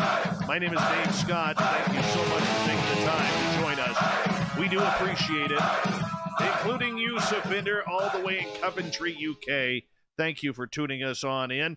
We want to say hello to everyone listening in on our terrestrial affiliates around North America, digitally on TalkStream Live, Revolution Radio, and KPNL. All of our archives are free at youtube.com/Spaced Out Radio. Do me the favor, hit that subscribe button. Yeah. Twitter, @Spaced Out Radio. Instagram, @Spaced Out Radio Show. Butch Witkowski. We can start singing Butch's name because it's the final time we will talk to Butch of 2020 before he will start year number 6 of Strange Days in 2021. His website for Butch Witkowski is uforcop.com. That's the site. Butch, welcome back. You're something else, buddy. I am so going to get you a theme song. Butch Witkowski. Anyways, that's as far as I got so far. I don't think Elton John would allow me to go, the Butch is back. Probably not. No, there might be some copyright infringement there. Question coming from Twitter, from Greco, who owns a beautiful Greek restaurant somewhere on the outskirts of Toronto. Never tells me the name of his restaurant, though. I don't think he wants me there. Says, a high-ranking military person from NORAD confirmed that the continental U.S. airspace is violated with over 10,000 uncorrelated targets a month. Not aircraft, drones, blimps, or foreign spycraft. What do you think these are, Butch? I heard that number at 3,700, so I don't know what changed to put it to that number. But, they've been tracking these things since 1947 and before. So,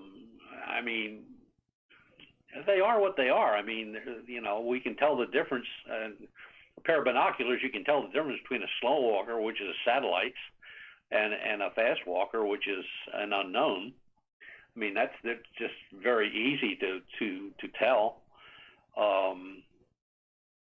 They're high in the sky, they're fast moving, they're zigzagging, they're up and down, they stop, they turn, they go.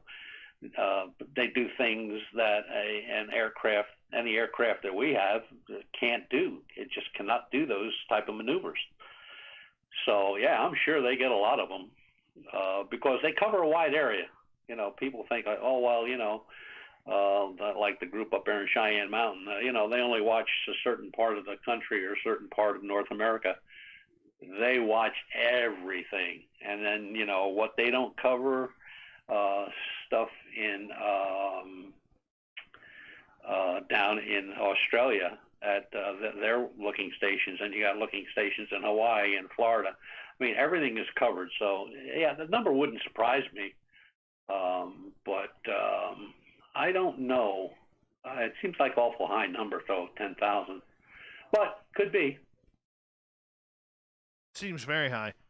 All right, we talked a lot about the bipedal canine in the last half hour, but and that's what you're pretty much, a lot of people know you for. But in 2020, what was some of the best paranormal happenings that you investigated? Well, I guess the best one was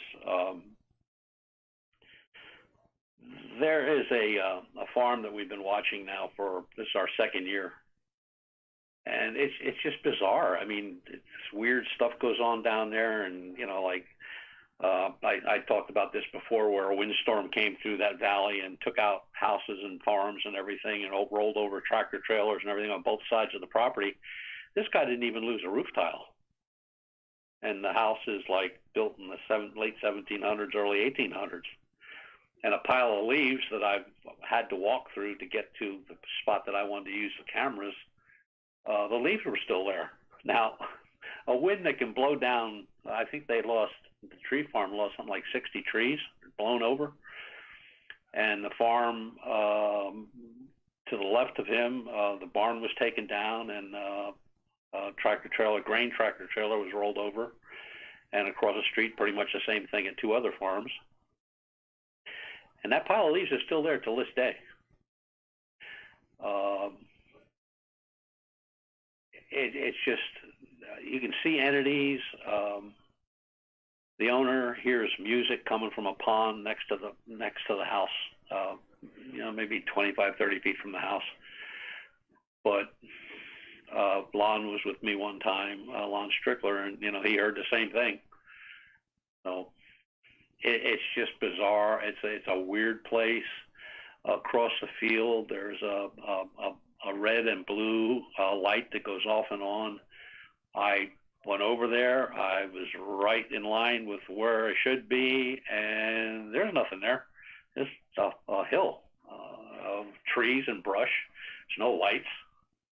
And I'm standing there, and the guys on the other side over at the farm across the field, they're telling me what they're seeing, and I'm standing right there, and they can see me, and they said, the light's right beside you, and there's no light beside of me.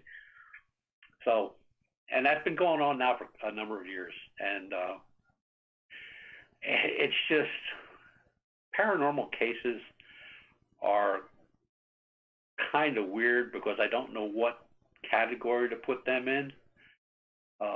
Is it truly something that's paranormal? I mean, he doesn't have anything happening in the house. Everything's happening outside the house. I mean, manifested entities are seen. We've got them on infrared cameras. We've got them on thermal cameras. They're multi-witness.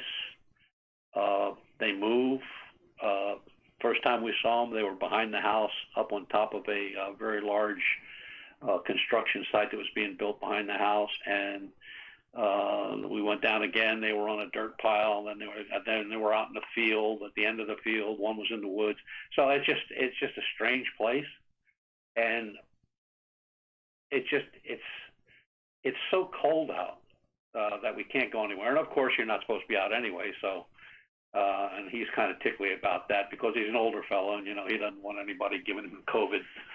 So, but he does keep in touch, and he says no, nothing happening, or he heard something out by the pond or something like that. So we did get an underwater camera. Come spring, we're going to put that down in the pond. The pond is about, I think he said 28 feet deep, 30 feet. So we'll get an underwater camera in there and check and see what's going on down there. But again, here's a guy, this farm, and that whole row of farms for about 6 miles in that valley, that was a Susquehannock Indian reservation way back. And there are known burial grounds, not that he knows of on his property, but there's 2 mounds right down the road, maybe a quarter of a mile. So it is what it is. I mean, there's just so many. You can go so far, and then with an investigation, and then you kind of run out of steam. Like nobody knows anything. I mean, they don't even know what's on their own property. And then when you start asking if anything strange is happening on the property, they look at you and go like, "Yeah, you showed up." But paranormal is, some of the stuff that I've gone through already, I was totally convinced that what happened. And then there were some that I've gone on that I figured like, yeah, you're getting this flashback on your film because you're shooting into a mirror with a flash on. So I always tell people, when you go out anywhere and you use the camera, keep the flash off. Turn off the flash. You don't need the flash. No matter what there could be a shiny little ornament in a corner, and your flash hits it, and all of a sudden it's as big as a wall. Excuse me. It happens. Butch, in regards to these ghostly encounters from the farm or other places, have you noticed an uptick because people have been home a lot in 2020 due to COVID, due to lockdowns? Are you noticing a lot more paranormal cases coming in? No, to be honest with you, we've had more cases coming in of UFOs and Bigfoot and bipedals than we have paranormal. Now, at one time in this state of Pennsylvania, we had 350 paranormal groups. 350. And another 275 were in surrounding states that did investigate in Pennsylvania, you know, like down in Gettysburg and all that stuff. And over the last, I'm going to say 4 or 5 years, we have lost pretty much 3/4 of them. They've just packed it in or moved on. I mean, you can only investigate Eastern Penitentiary so many times. You can only investigate Gettysburg so many times. And, of course, in all the TV shows, they're Eastern Penitentiary and Gettysburg. So a lot of folks can do their investigation by television. Okay. So UFOs, the amount, and that's quite familiar. We've heard that quite a bit this year, that, you know, whether it's MUFON, whether it's you guys, whether it's Ryan Stacy from Tessa or other investigators out there, that there have been a high amount of UFO sightings. I mean, even the state of New York recorded like a 281% increase in UFO sightings. You know, but let me ask you this. Most people don't know what's in the sky. Sure, they can recognize a helicopter or an airplane, but with people staying at home, how many of these alleged UFOs do you think are drones? Well, drones don't go all that high. I mean, there's a gentleman up the road here from where I live. He does work with a drone for real estate people. You know, takes pictures of stuff of properties. And I forget what he said. He paid for that thing like $20,000. I mean, it's like unbelievable. And he said at 1,500 feet, he said, that's it. He said, that's max. Now, 1,500 feet, if a plane flew over your house at 1,500 feet, you could wave to the pilot and you could watch him smile and wave back. These things are high in the sky, and they're very tiny. They're very almost like a pinhead. Unless there's more than one. But when you can follow something that goes, and not to be confused with a meteorite or bolide, because, you know, you're going to see a streak and a tail and all that stuff.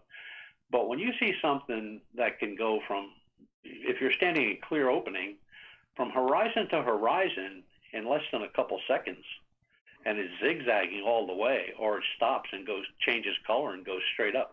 We don't have anything like that. I mean, I was standing down at a local park, which it's the third darkest spot in the state of Pennsylvania, and thankfully it's not really far away. I was standing there with a state trooper, and I was looking out the front with binoculars, and he said, "What about this one?" I turned around, and we're watching one. And at first it looked like it was going pretty slow, but it was just the angle I was looking at. And that's another thing. You got to watch the angle. And you got to remember that you see stuff moving. It could be a star because, you know, you got to remember the Earth is rotating. But this thing just kept going, and it kind of almost slowed to a stop. It dropped and made like a U and came back up again and continued on zigzagging. Then it stopped and went straight up. And I looked at him. I said, "You see any of those?" He said, "I see those all the time." So, you know, people say, "Well, how do you see these things?" Well, look up. I mean, that's the only way you're going to get it done. And binoculars. Don't rely on your eyesight because, you know, like I said, nope. There aren't many people that can say, you know, a plane's at 10,000, 20,000, 30,000 feet. At 30,000 feet, you won't hear a jet. You just will not hear that engine. 20,000, yeah. And, you know, when it's real high and it's up in that 30, 35,000 range, those collision lights are very small and they all look like they're together. You know, the lower it gets, the more pronounced you can see the separation. And if it's a clear night, you can tell it's a plane right away. But drones, I know that they have a drone, or two companies have drones out now that look just like flying saucers. I mean, they are the spitting image of flying saucers, lights all around them and stuff like that. But they're usually put up in neighborhoods out in, you know, the Midwest, and people are calling in all over the place that there's flying saucers.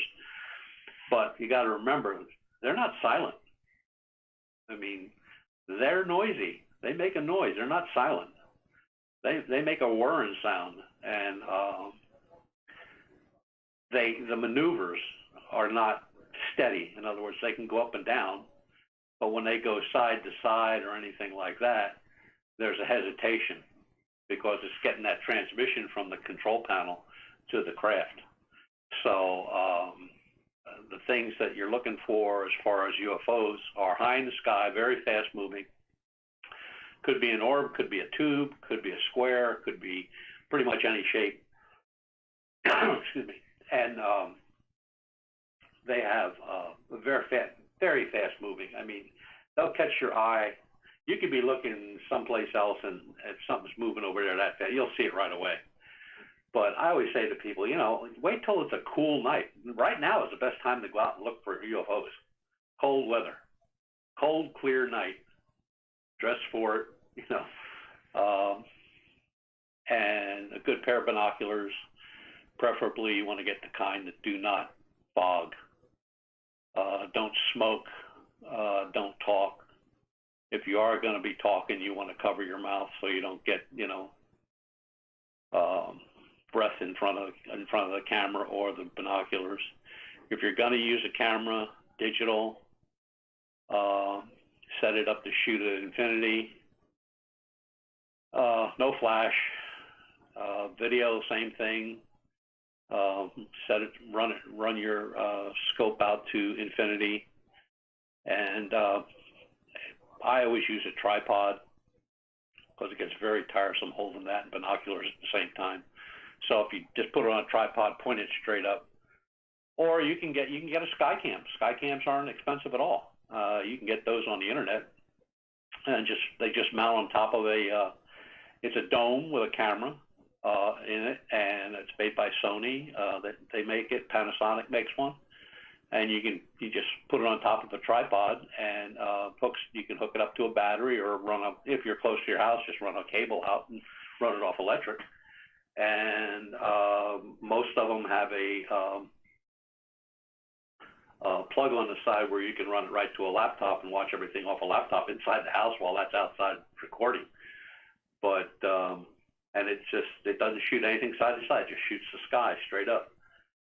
So there's a lot of different ways to do it. Some of the best sightings that I've ever had were right here at this house, and I've only moved here 2 years ago. So like I said the other night, I was watching, you know, a gang of them up on the north of my house. I have a tree line behind me, but my house sits higher than the tree line, so I have clear sky front and back of the house, and that's pretty cool. Very cool. I want to get to a question from our chat room here from the Ronald Penton. Yes, the Ronald Penton. And he is asking, Butch, what investigators really trip your trigger?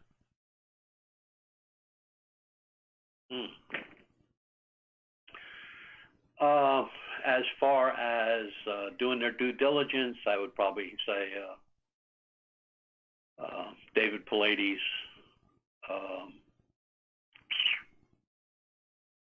In the ufology field, there are just so many. I don't even think I could pick one. There's just so many of them. Crypto field, probably Blackburn. Paranormal, Jason Hawes, I guess, would be one. But ufology, there's just so many of them. I mean, Jack Carey, Cryptids, out in the Four Corners. There's a lot of them out there that are good. But I just don't. I don't think I could just come up with, you know, one super duper guy. I mean, there's guys out there that really do their thing. They really, really do. Some of them are loners. They go by themselves. They're not involved in any groups or anything like that. There's a photographer out in Washington State, and God, his name is Ronnie Becker. He's a professional photographer, Bigfoot guy. He's been at it now for 25 years. He's by himself.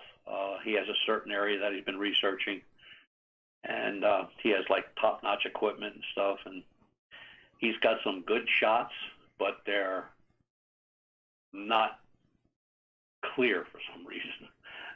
I've never figured that one out. But there's a lot of good people out there, and I'm just thankful that I know a bunch of them. You know, I can count on them if I got an issue or a problem, or I can't find something, or you know, I screwed something up doing something else. But we only got about 2.5 minutes here before we got to go to break. Let's flip the tides, because, and I don't want to name names here, but tell us a couple of real bonehead moves that you heard about in 2020 from investigators out there. Oh, bonehead moves? Oh, there's a lot of them. The one that cranks me, I'm not going to name a name, but here's a story I got. Gentleman's in the hospital for some unknown illness, and a lady hears his name on a radio show, and she's living in California, and she calls her friend who lives in the same area this guy does, and she happens to be a nurse at that hospital, and she goes in and asks him for his autograph, and then another nurse comes in and asks him for his autograph, and I'm going like, wait a minute. So a person in California here's your name on a radio show, calls the hospital that you're in, talks to her friend, who then gets to you in your room and asks for an autograph, and then another nurse comes in and gets your autograph. And I said, do you really expect me to believe that? Yep. Oh, okay. So they're out there, man. They're out there. And you know, a guy told me this a long, long time ago. He says, beware of the guys that are out for fortune and glory. He said they will do anything and say anything they have to get their names out there or to make a buck. And we've never charged anybody a dime. Matter of fact, it's on our website. We don't take donations, period. Because once you start doing that stuff, you get beholden to somebody, and that'll come back to bite you. I guarantee it. So I don't charge anybody for information. I don't charge them to go over their photographs. I just don't do it, and I won't do it. And but there's people out there. There was a lady in oh God, what county was she in? I guess it doesn't matter what county she was in, but she had some noises in the house, and a paranormal team from that particular area, I think it was Cameron County, went in and charged her $400. Walked around the house for 30 minutes, and yeah, we took care of it for you, and walked out the door at $400 cash. Nice. Butch. Yeah. We do have to ask before we go to break here, how much you charge for an autograph? Free. I doubt that. I highly doubt that. Butch Witkowski will be signing autographs, $59.95, your choice, black or white or color. As we got it, hour number 3, we'll go with Butch, then we got the Newswire and the Thought of the Day next on Spaced Out Radio.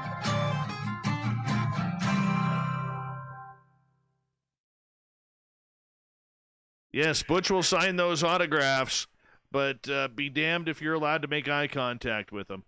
So. All right, I'll be right back, Butch.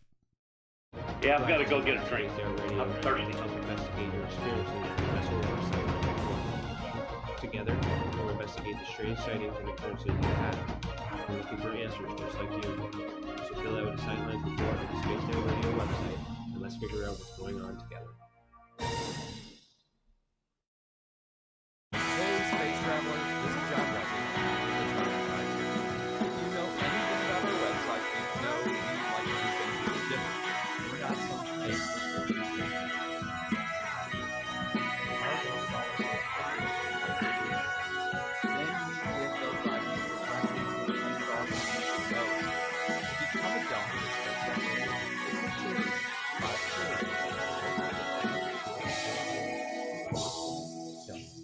Hello, this is your guitar man, Ron Bumblefoot Paul, and I have to tell you, I love the response I get from Little Brother is Watching from Spaced Out Radio fans. It's amazing how music can inspire and make us think deeper about what's going on in the supernatural world. You can head over to my website, bumblefoot.com, to check out my music, my guitar workshops, my touring, even check out some of the hot sauces that I make. Be sure to keep on listening, because with Spaced Out Radio, you know Little Brother is watching. Hello, Space Travelers. It's me again, Carl. Don't forget to join the Space Travelers Club for just $5 a month. And follow Spaced Out Radio on Twitter @Spaced Out Radio. Our Instagram, Dave Scott SOR. Our Facebook page is Spaced Out Radio Show. Our archives are free at youtube.com/Spaced Out Radio. Come rule it up with Spaced Out Radio today. Bye!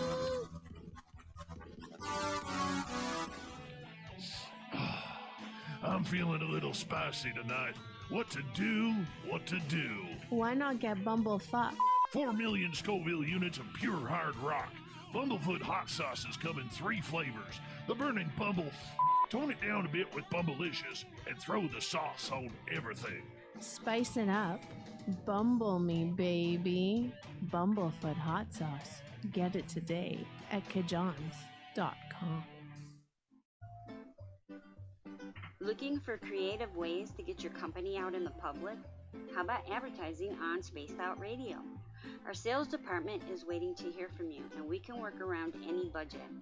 From commercial spots to banners to special promotions, there are many opportunities to get your name and product out to our SOR listeners. For a price guide and more information, please contact us at sales@spacedoutradio.com. For the price of 1 cup of coffee a month, you can become an SOR Space Traveler. The Space Travelers Club is a place where you can interact with other listeners, either live during the show or on our great forum. We want your stories, pictures, comments, and ideas. You'll get live video streams, exclusive content, and be a part of our newsletter. Stay in touch with everything SOR. The Space Travelers Club is just $5 a month at spacedoutradio.com.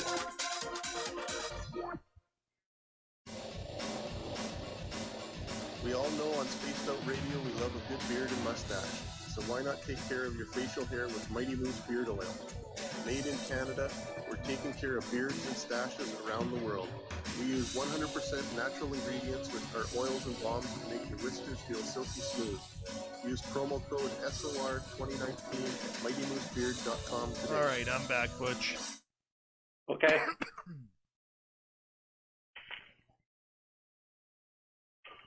All right, where do you want to go this final half hour of 2020 for you? Well, we can go with questions. All right.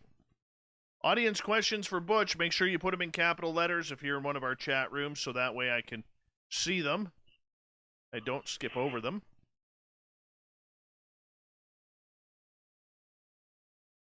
Mm-hmm.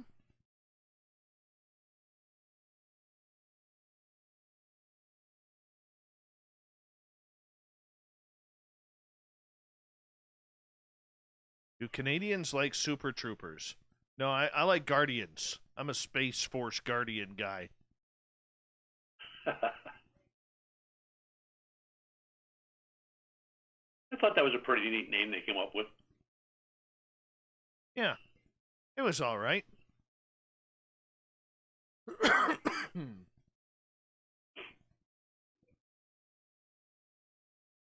Oh, my neck is killing me.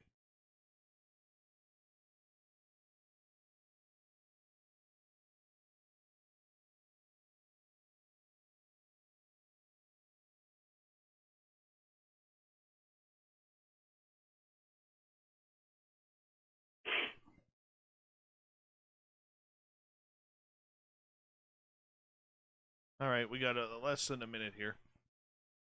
Yeah, how's your numbers? Good, good. We're in the 150 to 160 range.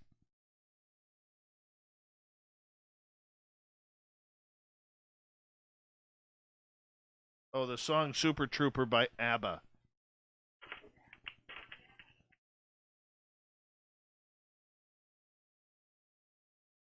All right. Let's get things going here. And we got 20 seconds. Big thank you again to Cat Chaser, Adam, Swamp Monkey, TH, Lori, Human Carl, and Cat Chaser once again for the amazing super chats tonight. Thank you to everyone who's given us a thumbs up and hit that subscribe button on our channel. Here comes hour 3.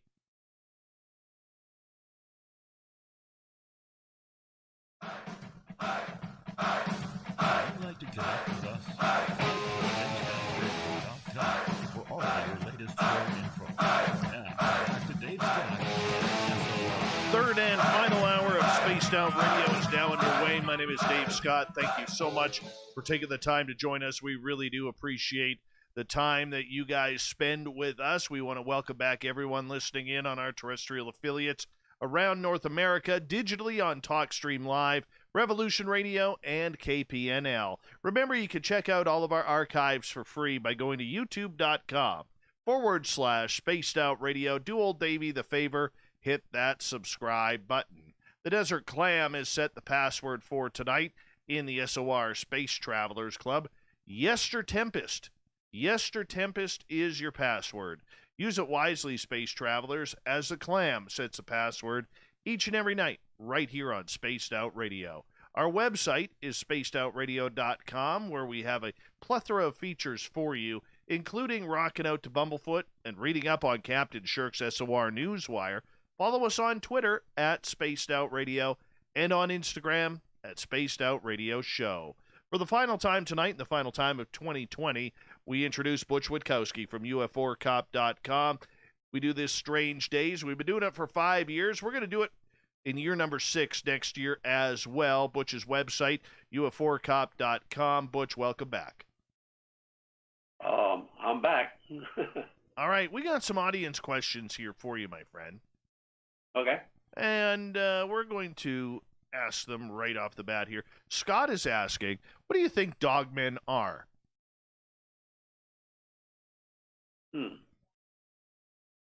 Well, I think they're flesh and blood, that I believe. I guess I'd pretty much go along with the Watchers as far as they're guarding burial grounds and stuff like that. Because everywhere they've been seen, there's burial grounds and burial mounds close by. So, and they don't go out of that area. I mean, they stay within that loop. I mean, if they were something that was just roaming around, we'd have them, everywhere. Okay, so the fact that they are flesh and blood, all right, do you think they are and this may sound a little woo, but do you think they are a species that is connected to Earth, or that they have been dropped off here? I think they're connected to the Earth. They go back way too far to not be.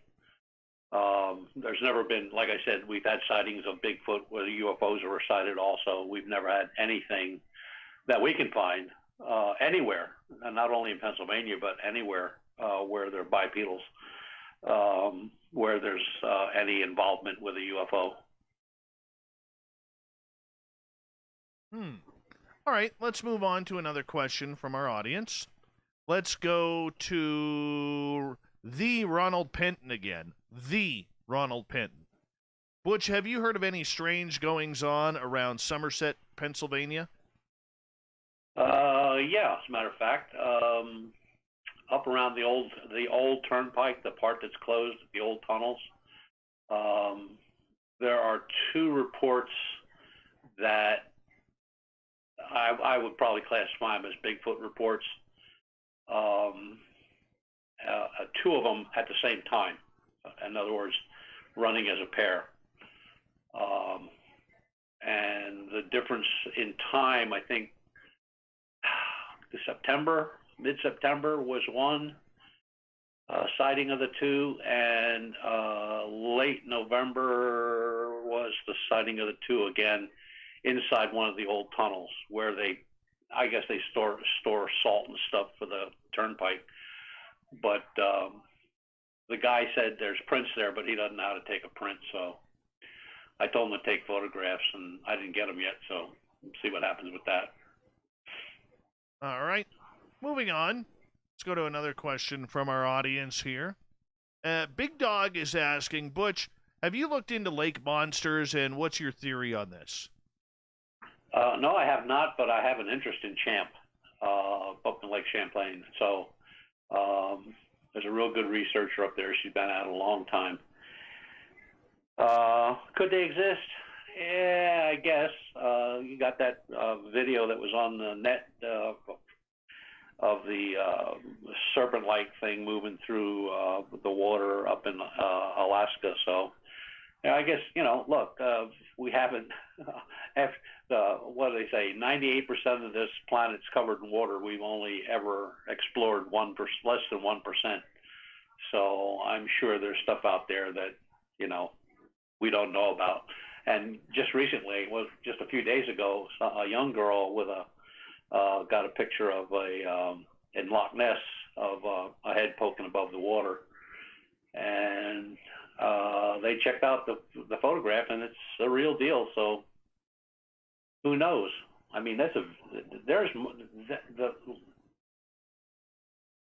Loch Ness has more water in its territory, its area, than all the lakes and streams in that area, in the whole county. Like it's just none there. It's just huge. And there's underground. There are caves. There are old. One of the theories, I guess, is volcanic tubes, ice age kind of stuff, and those tubes lead out to the ocean. So could there be something going back and forth in those tubes? Yeah, I guess. But they do a lot of research in that area. They really do. Plus, they got cameras that are 24/7, running all the time, looking down at the area. But this young girl evidently got a picture of something, and they say it's a good picture. So I guess we'll see. All right. Moving on here, another question. This one coming from M. Dane. Butch, have you seen the Dark Waters video where a young man took a live video and a dog man right in front of the camera? If so, what's your thoughts? Yeah, I did see that. Yeah. I mean, it's not definitive, but it's what it looks like. And Waters is a really good guy, and he knows what he's talking about. And down in his area, you got Rougarou, which is basically bipedal canine. And yeah, so that's the ticket. I mean, to be at the right place at the right time with the right type of equipment, and you could have an answer that you've been looking for a long time. Interesting. All right, moving on here. Let's go to another question from our audience. Nicola is asking, does Butch do anything around Whitehall, New York? We've been up around the caves located right below West Point. That was more of a paranormal adventure because a group that does go up there a lot from Pennsylvania was having issues with equipment where they could put new batteries in flashlights, new batteries in cameras and all that kind of stuff, and if they walk inside the cave, everything goes dead. We went up just to see what they were talking about. It happens now. Whether that's something geological, in the rock or in that area, don't know. But fresh batteries in a flashlight, right out of the pack in the flashlight, works outside, step over that line into the cave, and the flashlight is dead. And I think those caves were, I call them a cave, but they're more or less, they were dugouts in the side of a mountain to hold prisoners during the Revolutionary War. We have those here in Berks County also. All right, let's move on here. Brett Lewis, I think he needs a date. Because he's asking, what do the lady Sasquatches out there find attractive? Certainly none of my guys.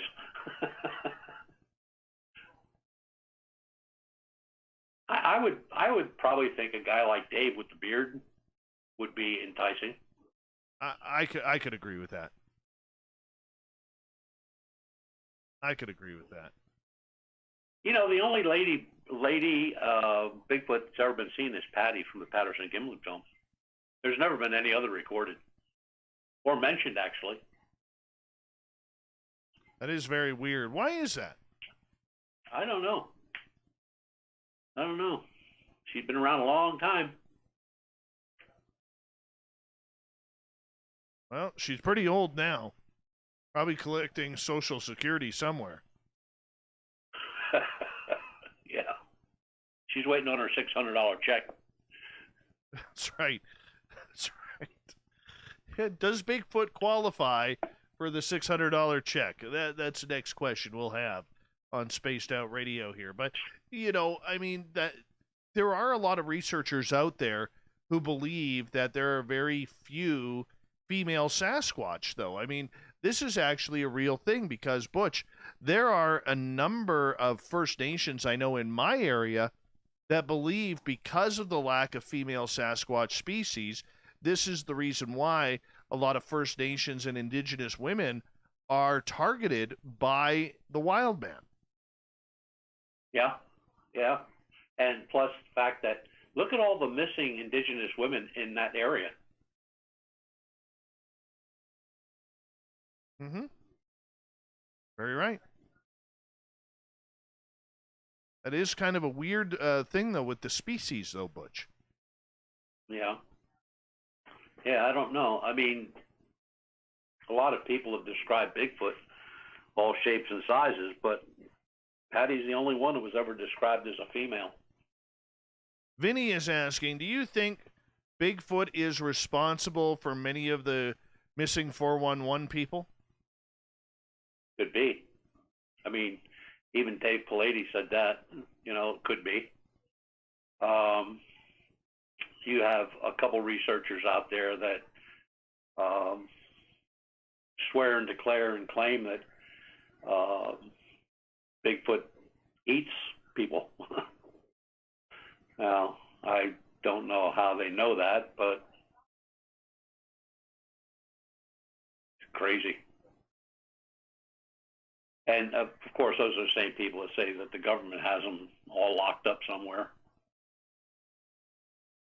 All right, let's go to M. Dane. I have thought about declaring myself an independent nation and applying for my own government help. Well, then you're going to have to pay yourself, my friend. You're going to have to pay yourself. All right, you know, questions are pretty much done for right now, Butch.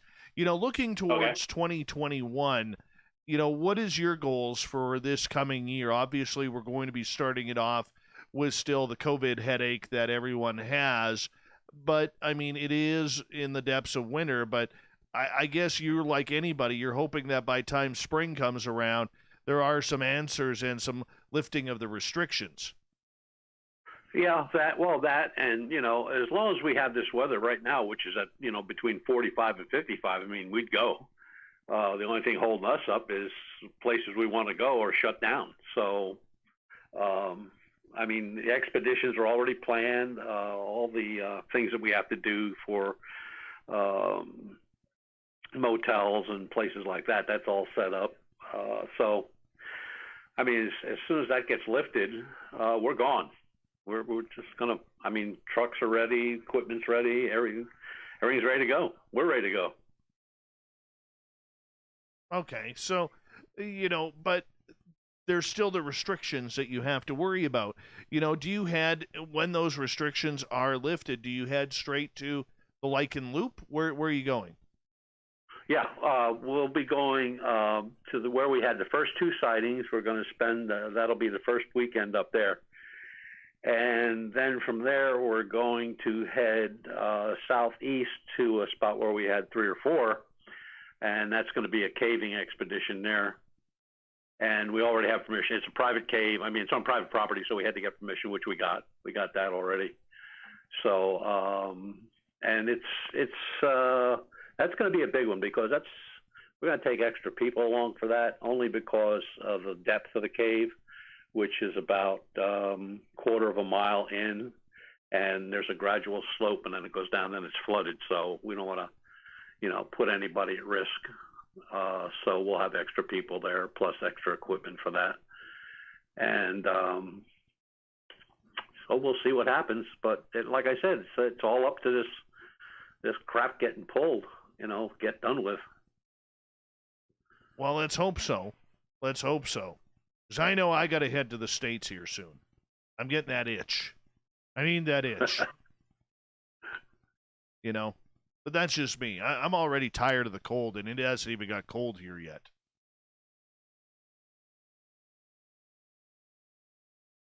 All right. We're moving on here. Butch, we talked a little bit about UFOs. We talked about...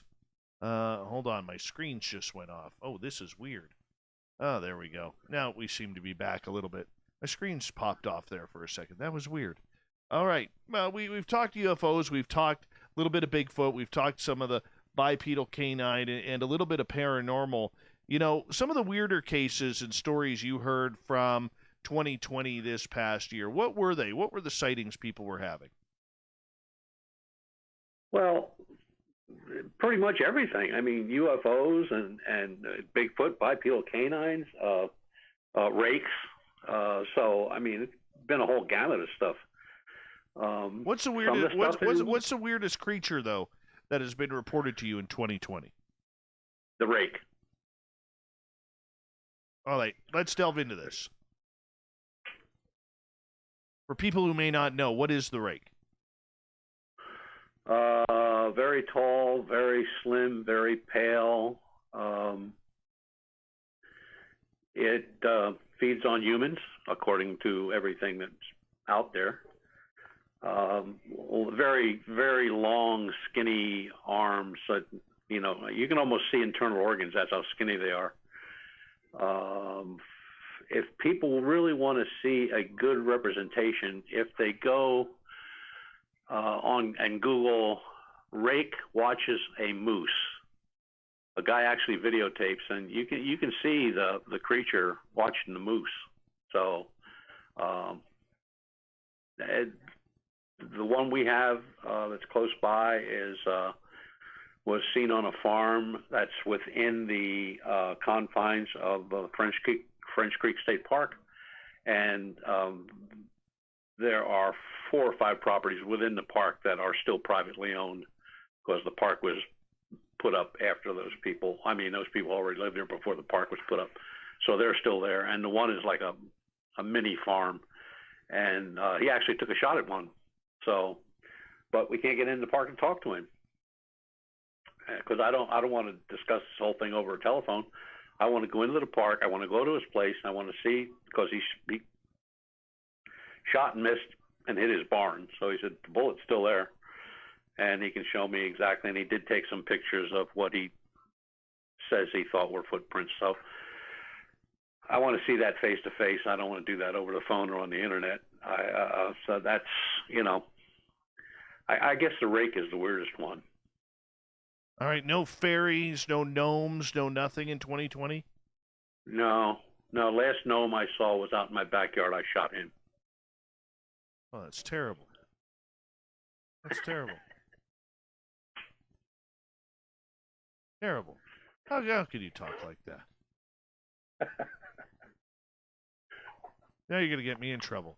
M. Dane is asking, Butch, have you done any research on the burial mounds, like set cameras to catch anything? Just curious. I've never heard of anyone doing that. Yeah, we've done that a couple times.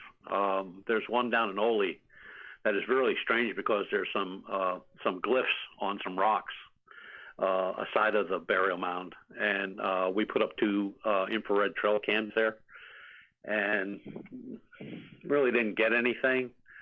But of course, 2 weeks after we left that area, the lady called and said she heard a lot of screaming and carrying on coming down at that part of the farm where these rocks and these glyphs are. And she actually called the state police, and they got there and they didn't see anything. So I told her, so as soon as we can get out of here and get down there, I'm just going to put a camera down there and leave it there. Anything caught on those cameras? They're good for like 90 days. What's that? Anything caught on those cameras? Yeah, we caught one of the horses, and we caught some birds. We caught a mist, but I don't know if that mist was natural or if that was something that was not natural. So what I'm going to have to do is back the cameras up so I have more of a field of vision. I guess I had them too close to say that. I can't say that mist that was around those rocks was just around the rocks and no place else. I mean, it could have been the whole field was like that. So I got to back the camera up to another tree line there and just get a wider shot of the rocks. But the mound is right there. I mean, the rocks are on one side, the mound's on the other. That's a pretty good sized mound. Mm-hmm. And that area was inhabited by the Lenni Lenape Indian tribe. They moved on with the Mohawks up into New York. Duke from World Bigfoot Radio is asking, how does mist trigger a game cam? How does what? Mist trigger a game cam. That cam runs. That doesn't trigger it. The cameras that we have are security cams, so they take a photograph every second. I can set them for 1 second, 3 seconds, or 6 seconds. So once that's set at 1 second, that camera is going to take a photograph every second. It just keeps taking the photographs. And unlike game cams where, something has to walk in front of it to trigger it, these you don't have to walk in front of a trigger. They're taking that photograph every second. Oh, nice.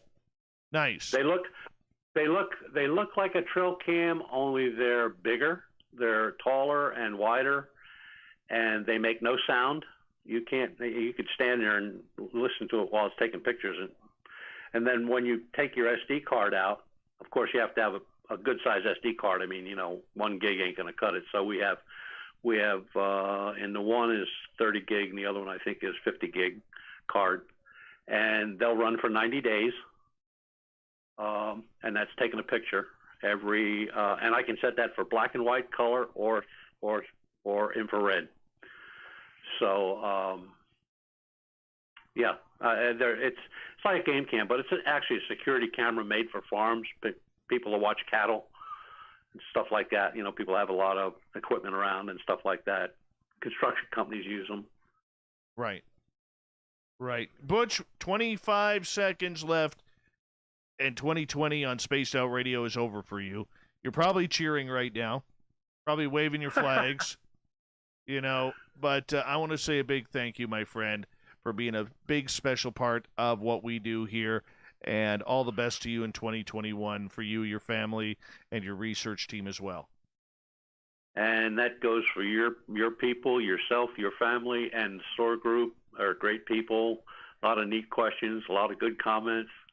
And I guess we'll see you in January, the 25th? Somewhere around there, 25, 26, whatever it may be, Wayne Gretzky's 60th birthday. But nonetheless, we'll talk to you very soon, Butch. Thank you. Coming up next, we have the SOR News Wire and the Thought of the Day. Stay tuned. Spaced Out Radio returns right after this.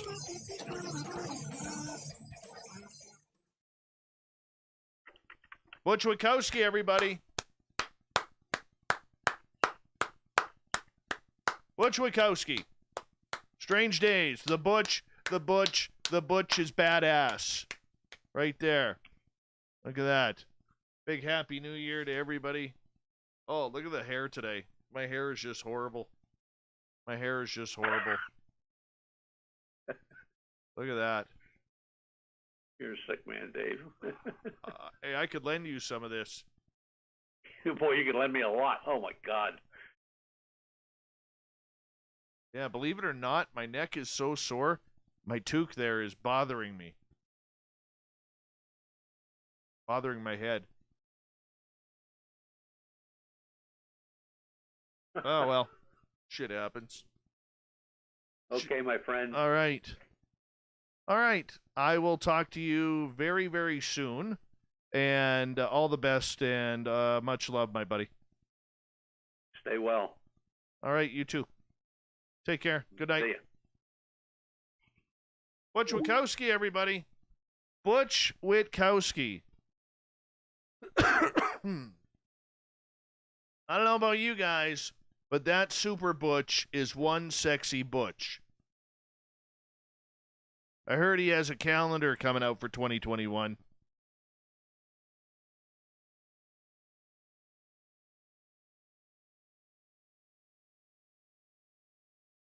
My hair doesn't need beard oil right now. It just needs another washing. I washed it twice today.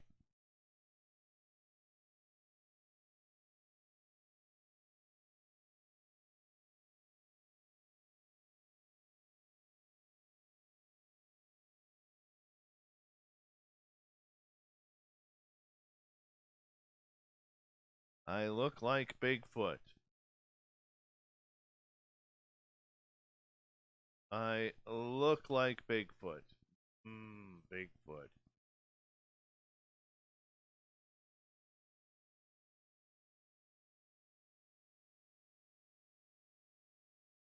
Nice clown there, Marty. Nice clown for Super Butch.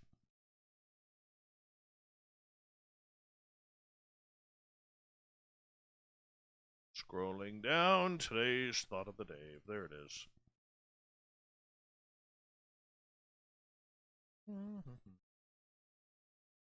I'm not trying to look like a wild man, but it just turned out that way.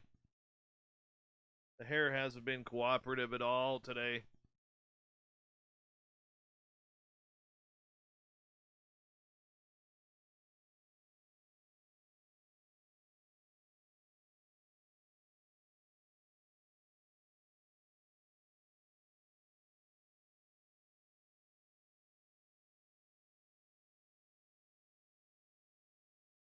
Got about 2.5 minutes. Marty's Clowns, you have to go to hashtag Spaced Out Radio on Twitter.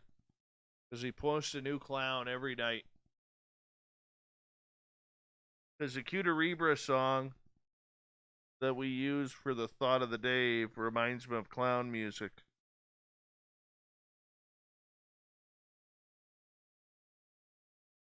I'm tired.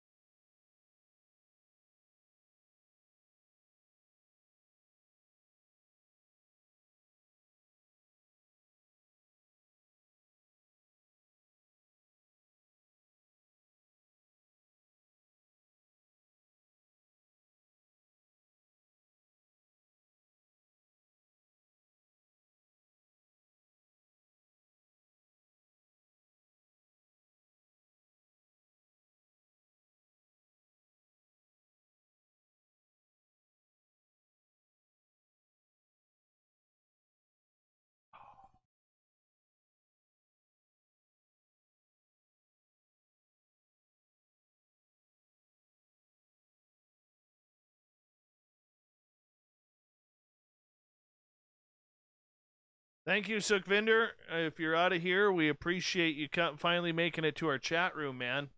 Thank you. And appreciate you.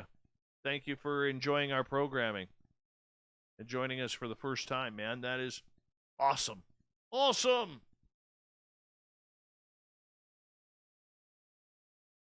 All right, we got like 30 seconds.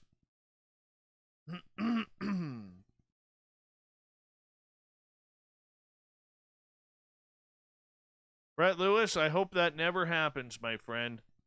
I hope that never happens. Thank you to everybody who participated in the super chat tonight, everyone who's given us 132 thumbs up, and here we go.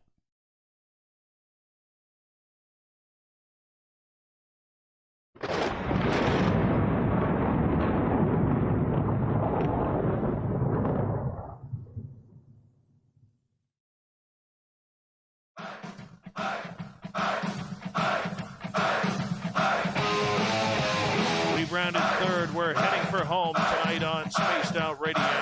My name is Dave Scott. appreciate you all tuning on in. Thank you so much for being there with us. I want to remind you that if you've missed most of this show or others, you can check out our free archives by going to youtube.com/spaced out radio. Just do old Davey the favor, hit that subscribe button. Our website is spacedoutradio.com, where we have a plethora of features for you, including rocking out to Bumblefoot and reading up on Captain Shirk's SOR Newswire. Follow us on Twitter at Spaced Out Radio and on Instagram at Spaced Out Radio Show. Speaking of the news,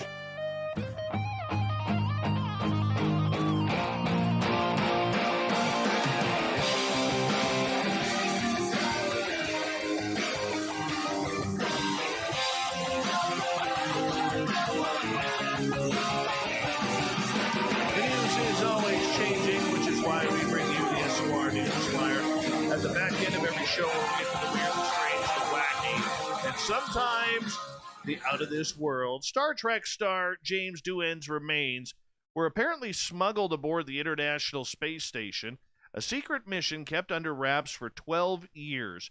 Richard Garriott, the famed entrepreneur and video game developer, also known as Lord British, who created the Ultima series, hid Doohan's remains among his belongings and then placed them beneath a floor piece aboard the ISS. It was completely clandestine, he says. His family were very pleased that the ashes made it up there, but we were all disappointed we didn't get to talk about it publicly for so long. Now enough time has passed that we can. As far as I know, no one has ever seen it there and no one has ever moved it. James Doohan got his resting place among the stars after twice being denied their request to send Doohan's ashes to the station. Doohan's family contacted Garriott just days before his 12-day private mission to the station in 2008. Richard said, "We've got to keep his hush-hush for a little while, and here we are 12 years later," Doohan's son Chris says. What he did was touching. It meant so much to me, my family, and it would have meant so much to my dad. Doohan played Montgomery Scotty Scott in Star Trek, reprising his roles in 6 live-action films featuring the show's cast, Star Trek Generations, and episodes Relic of Star Trek's The Next Generation, and voicing him in Star Trek the Animated Series as well. Good Canadian kid. Good Canadian kid as well as Captain Kirk. We needed a couple of good Canadians on there. Yeah, Scotty Doohan was actually a Canadian war hero as well, by the way, just so you know, back in World War II. The guy was badass, complete badass. Check it on out. His story is online. Now, Captain Shirk didn't get this one, but I kind of threw it in. Why? Because it literally happened like an hour south of me. So there's this antiquity hobby shop, you know, the little touristy shop that you go in. And right before you go in the front door, they have this awesome giant piece of jade, this boulder. It's like 2,850 pounds. Well, a couple of weeks ago, this was actually stolen from the Caribou Jade Shop in Cache Creek. Now, if you look up Cache Creek on the BC map, literally, it's got 2 streets. The highway going north-south and one going east. That's it. Well, besides a few little residential streets, but that's about it. Anyways, the jade boulder, though, has been recovered, Sergeant Darren Angman said. We've identified suspects and the investigation's still ongoing. Angman says there were no arrests that have been made in the investigation so far, but they're still trying to tie the theft to the subjects, or to the suspects. Heidi Roy, who owns the Jade Shop and whose father Ben installed the boulder outside the shop in 1985, is thrilled to have it back. We're so happy to have it back in one piece, although with a few scars from its adventure. That thank you to all of you who have been keeping an eye out and sending in their tips, as well as the kind words of sympathy and encouragement we've received from across the country. It is clear that this stunt meant a lot to many more than we realize. Now, 2 Ashcroft residents who were returning from Kamloops spotted a pickup truck towing a flat deck trailer with an excavator on it, leaving the Jade Shop back on December 19th. They saw the boulder on the flat deck and pursued the truck, which was heading east on Highway 1 towards Kamloops. They called in to 911, but turned around after a man thought to be associated with the theft threw a boulder at them near the Ghost of Wallakin pullout near Cache Creek. Jarrett Fitzpatrick, who was driving the vehicle, said although the damage to his vehicle sucked, he would do it again to try and catch the thieves. He wants to give big thanks to Bill Elliott and the Caribou Jade Shop, who contacted him to say they would pay for his deductible for the repairs. Now, this boulder is awesome. It's been there like 35 years. Why anybody would want to steal it, that's really too bad. Really too bad. The world's former largest iceberg continues to break apart into smaller pieces on the doorstep of a major marine wildlife haven home to millions of macaroni and king penguins in Antarctica.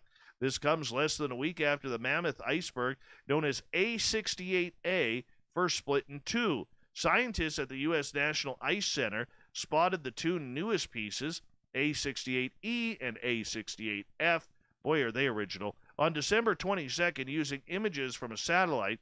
This means that there are now 4 separate iceberg fragments, including A68D, which will eventually drift away from the others. Sail away, sail away. It's like Orinoco Flow down there. As of April, it measured 2,000 square miles and over just the size of the state of Delaware. Well, that's broken up. The good news is, because experts had feared that this was going to literally crash into an animal sanctuary where they hunt for food, all of these penguins. Well, the good news is the animals have to travel a distance, and it looks like they're going to be safe now. It really does. So disaster seems to be averted for now. Penguins are going to be able to eat. The icebergs have decided to split off. Instead of being Megaberg that was going to take down the penguin world, nope. Instead, it decided to say, we're out. We're breaking up. It's over. It's kind of like, I don't know, name a band. They just split up in 4 and all went their separate ways. Here's scary for journalism in this world. All right? Very scary.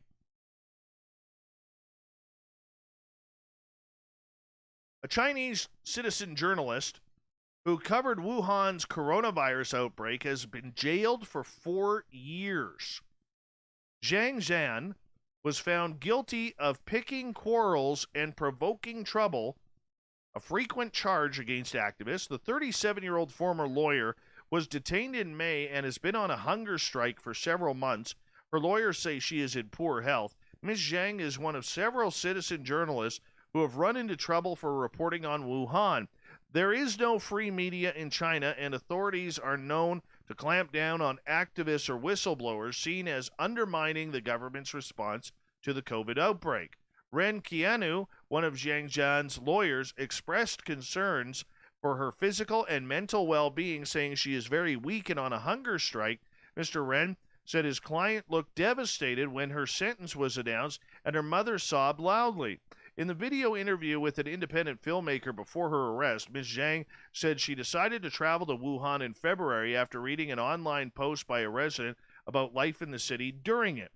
Once there, she began documenting what she saw on the streets and hospitals in live streams and essays, despite threats from authorities, and her reports were widely shared on social media.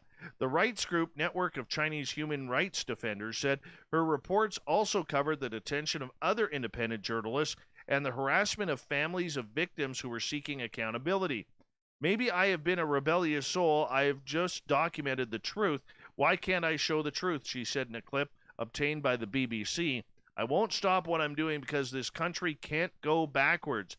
Ms. Zhang went missing on 14th of May, according to the CHRD. 1 day later, it was revealed that she had been detained by police in Shanghai, more than 400 miles away. She was formally charged in November. The indictment sheet alleges she sent false information through text, video, and other media platforms like WeChat, Twitter, and YouTube. She is also accused of accepting interviews with foreign media outlets and maliciously spreading information about a virus in Wuhan. A sentence of 4 to 5 years was recommended. That's horrible. Horrible human rights right there. Horrible. We got to be better on this planet. We have to be. A pilot in Southern California has captured what appears to be a person flying a jetpack, the first visual evidence of an unexplained flying object that seems similar to reported jetpack sightings near Los Angeles International Airport in August. But we still have a lot of questions about what we're seeing in the video, and local authorities haven't shared any answers. The video captured by a pilot for a Sling Pilot Academy and uploaded to YouTube is from December 21st and was captured at an altitude of roughly 3,000 feet near Palos Verdes, California. The island is in the background is Catalina Island, according to the reports. You know, there's a lot of sharks in there. If this guy crashes, he's food. By the way, he is food. Lots of great whites in that area. Anyways, an American Airlines pilot first reported a jetpack sighting near LAX in August, but all we had was transcript of the pilot's conversation with air traffic control. This new video provides a look at what might have been the same type of aircraft or could be something else entirely. We simply don't know at this point. The video looks kind of blurry.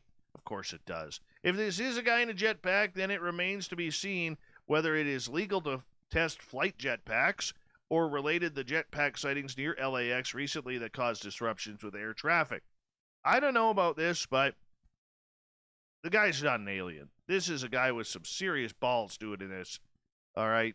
I wouldn't be doing it, especially over an area where there is great white sharks in the water. What is wrong with you people? Terrible. A Kentucky man. I love this story. I do.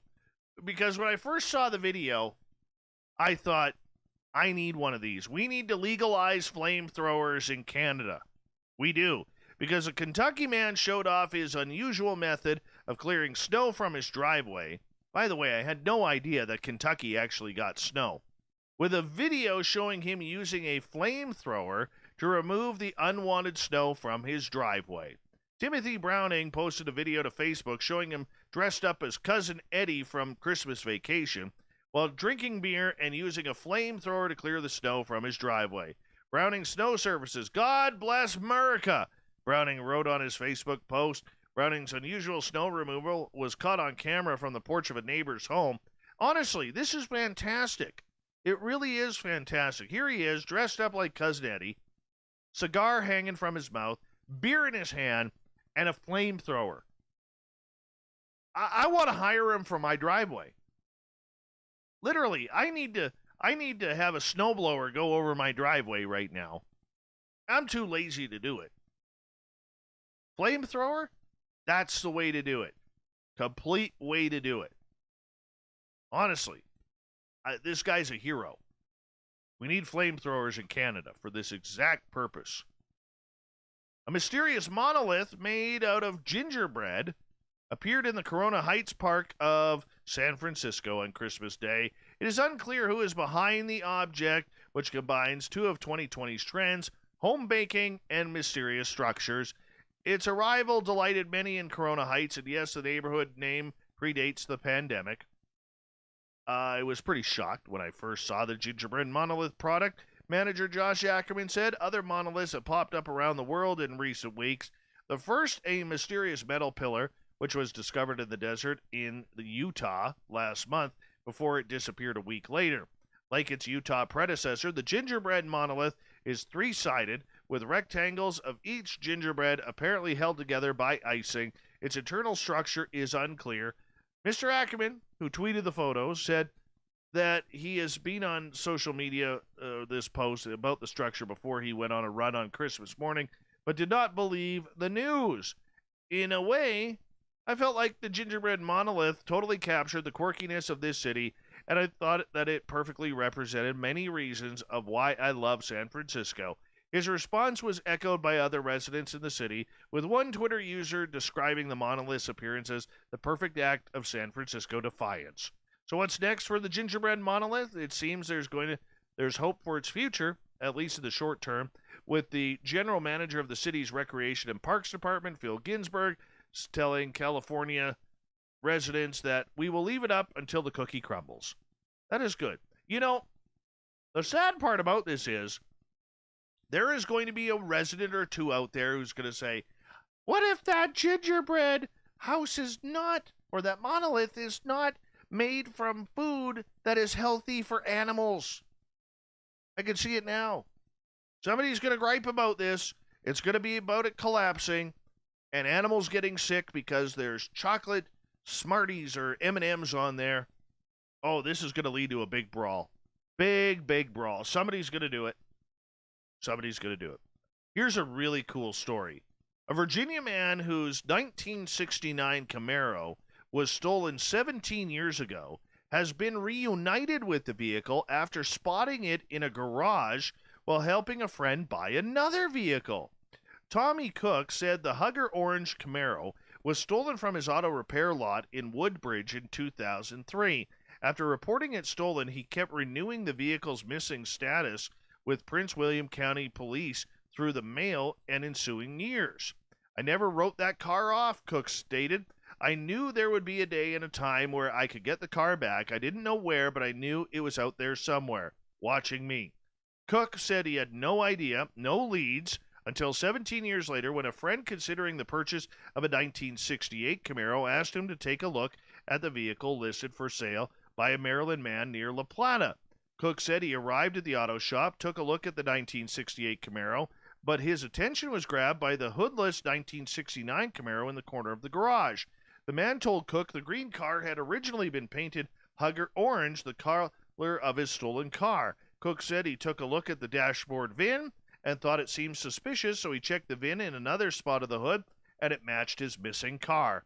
The Charles County Sheriff's Office in Maryland had the Camaro towed to a storage lot, and Cook then had it towed to his new shop. Cook said the car has received some upgrades since he last owned it, including an engine being installed in the formerly engineless car. He said the car had apparently changed hands 4 times since it was stolen in 2003. Somebody had put money into it, Cook said. It was better than it was when it was stolen, but it's still an ugly green. And finally tonight, another stupid Guinness World Record. Idiotic. Dumb. An Idaho man with a talent for breaking Guinness World Records captured his latest title by throwing 52 nuts in the air and catching them in a can attached to his head. I don't know what else there is to say about this, but, dude, get a life. 52 nuts in his head. Not even impressed. Not even impressed. He had to do it in 1 minute. Garbage. Thought of the Day happens every night at this time where we ask a question on our Facebook and Twitter pages, then read your responses on the air because we love the audience participation around here. Today's Thought of the Day is as follows. What's been your best supernatural paranormal UFO experience of 2020? Super Marty, one of our favorite veterans who listens to this show. We love our veterans here. Living in this Twilight Zone episode known as the COVID-19 pandemic. Great clown, Marty. Alex, my vision of post-apocalyptic America filled with Nazi super soldiers, Nessie, orbs, and Jan Harzan in the White House, also known as the 5 minutes I spent on BitChute. I don't even know what BitChute is. 13 ballads, the friendly supernatural werewolf skinwalkers of Skinwalker Ranch. Well, that's nice. That's nice. Let's move over here. Nikki, strangest? No. Hardest? Yes. The removal of a hybrid baby of 4 months. I felt it. I remembered it. Couldn't stop crying for a long time. Hormones suck. Debbie, my daughter seeing a gray alien in our home back in March and then having her seizure-like issues after which we got tests done, and now she's perfectly healthy. Oh, weird. Michael, getting lost while quantum jumping. Okay.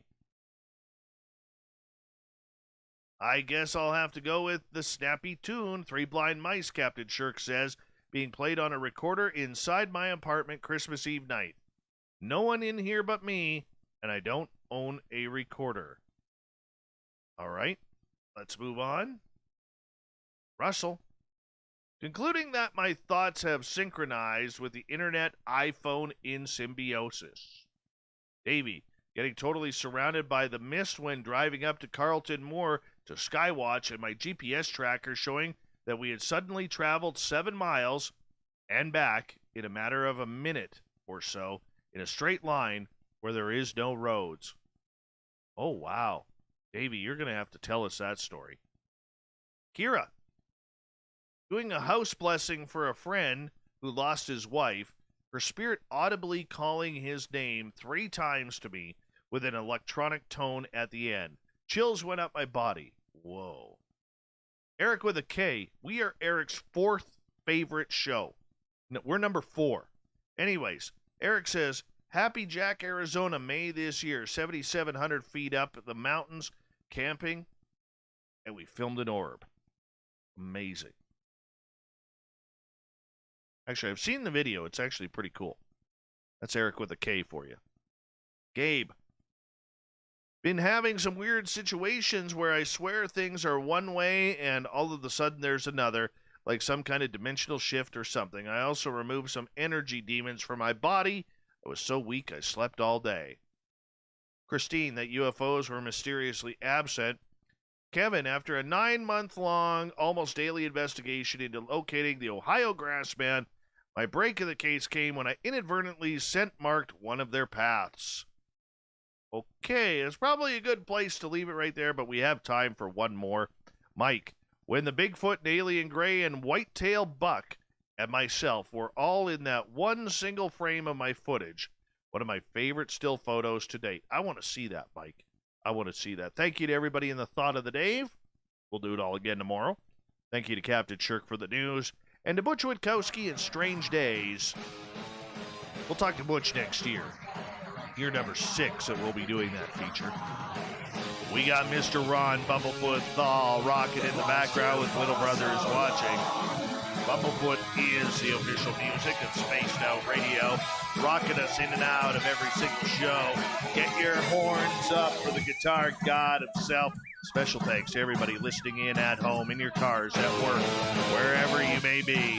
Thank you to everyone participating in our chat rooms on YouTube, LGAP, Spreaker, Revolution Radio, Facebook, the Space Travelers Club on our website, and to all the snarkers and snarkheads hanging out on Twitter at hashtag Spaced Out Radio. You are magnificent tonight.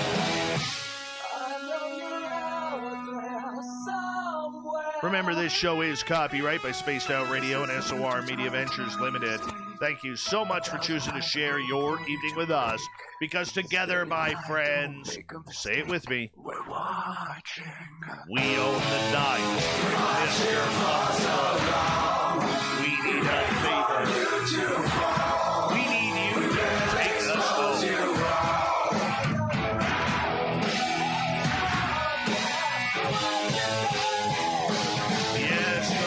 Train has gone for the night, but tomorrow, my friends, we shall ride again. Your seats are always available. Your tickets never expire. And if you want to bring a friend, we got room for them too. Good night.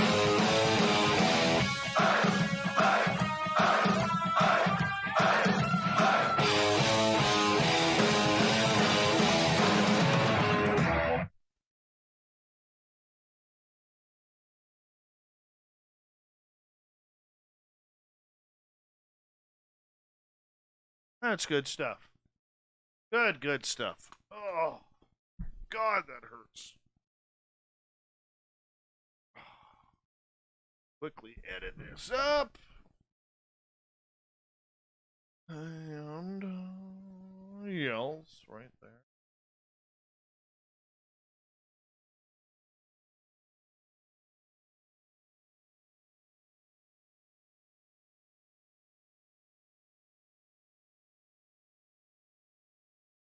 Yeah.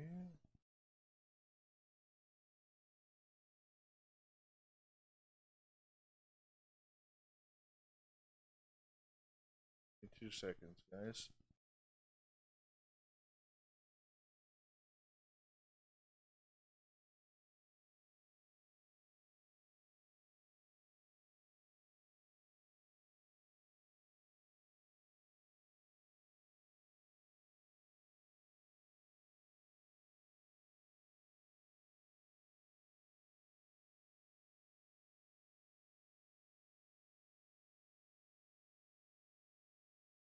So nice being Eric with a K's 4th favorite show. Real nice. All right, what do we do?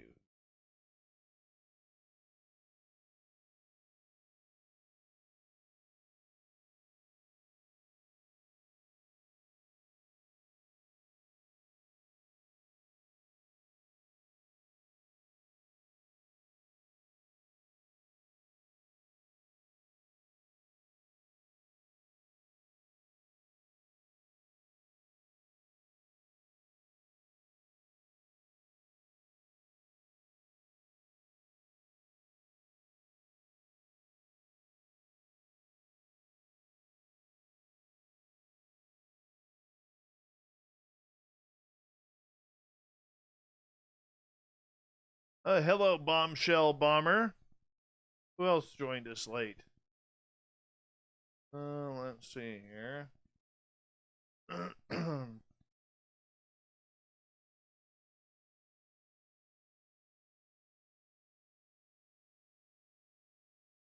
I honestly didn't know Kentucky got snow. I'm just saying. I did not know this. My ignorance got the best of me there.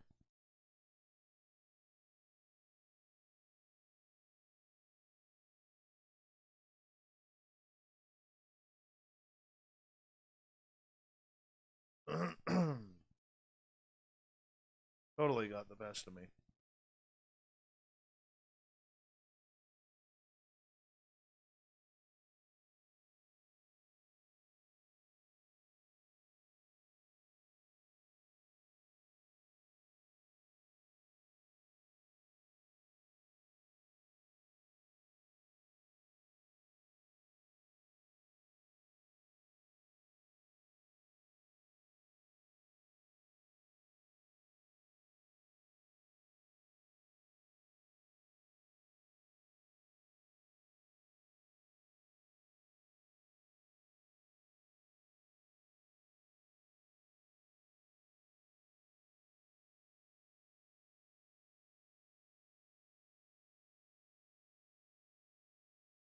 Let's go.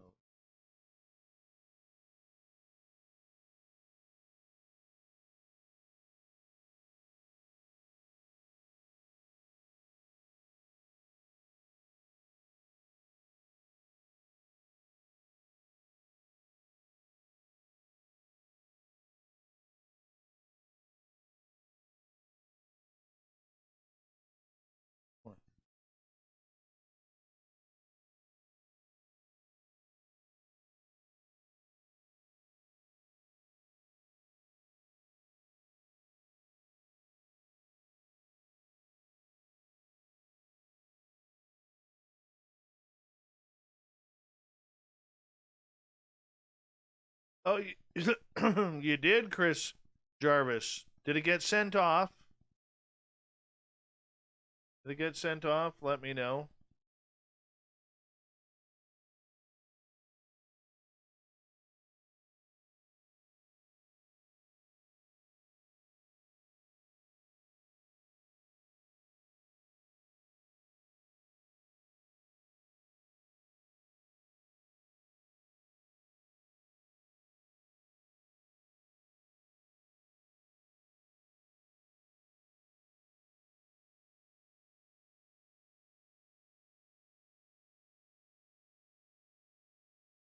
Very cool. Does that person know yet? Oh, I make a great... Oh, I guess you do. I guess you do.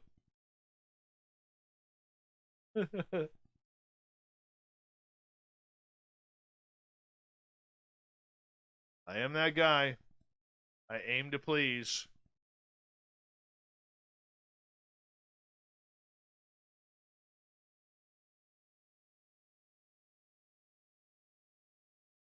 That is me. I am totally that guy.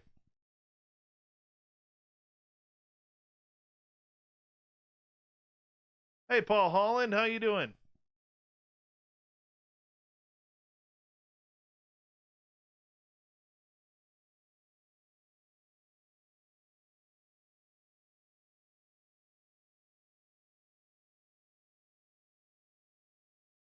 This jacket here, it's so fallen apart and ripped, I just refuse to get rid of it, though.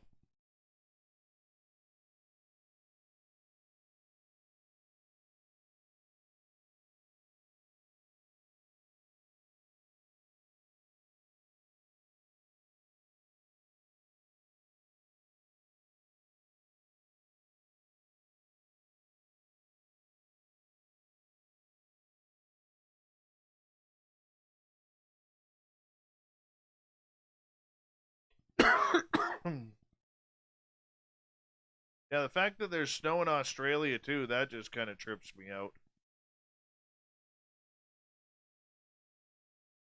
A lot of pro skiers go train down in Australia over our summer. so they get real snow to work with.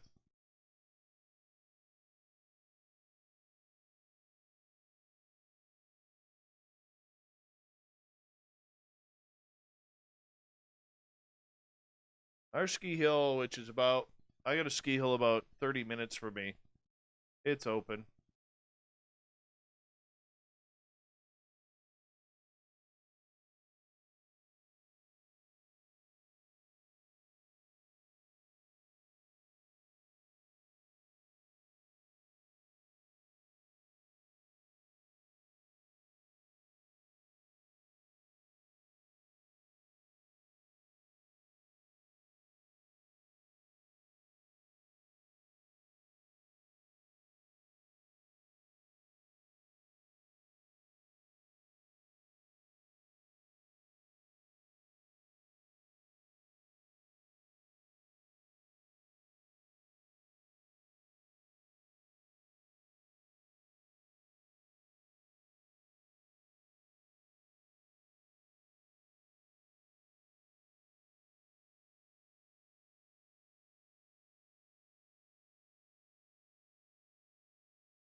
Mr. Cowley, da, da, da. Say goodnight from the show. Oh, Mr. Cowley, it's to bed that you go. There you go. Hey, Austin, what's happening? Bim Jim, what's happening? Bim Jim, the only fan we have who actually had Randy Macho Man Savage doing his commercials. Give me a Bim Jim. Oh, yeah.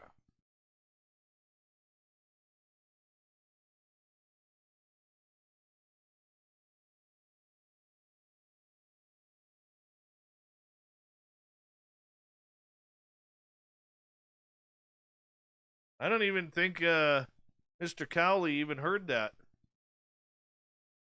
I don't know. Did he? Or did he already say goodnight? I don't know. I mean, I put in a lot of effort into that. I did.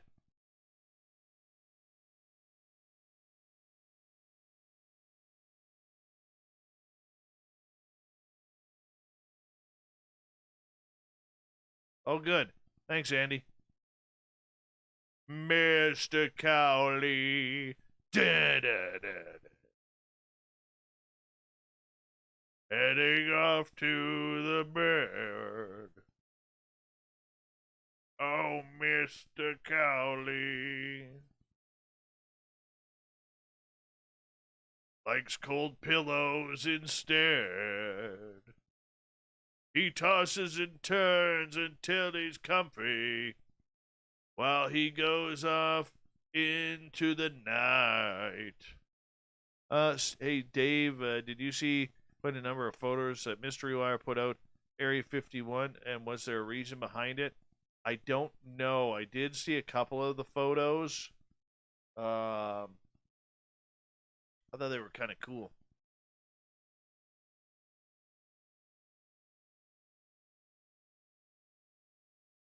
I don't know. I mean, any type of photograph from Area 51 is a good one.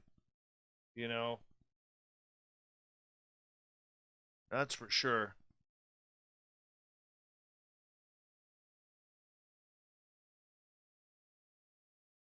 Hello, Corrence, the booking guy. Good to have you back.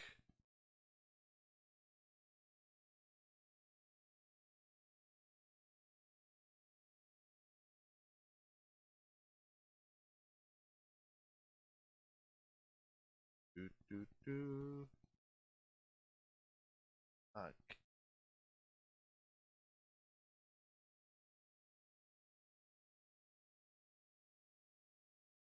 I started watching the series on Amazon yesterday called The Purge, based off the movies The Purge, which I really actually enjoy.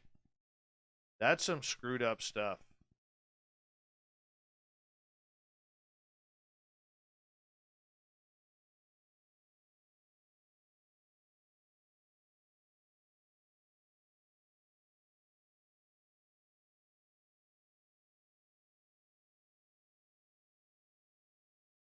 That movie is pretty screwed. Not gonna lie. The Purge is weird.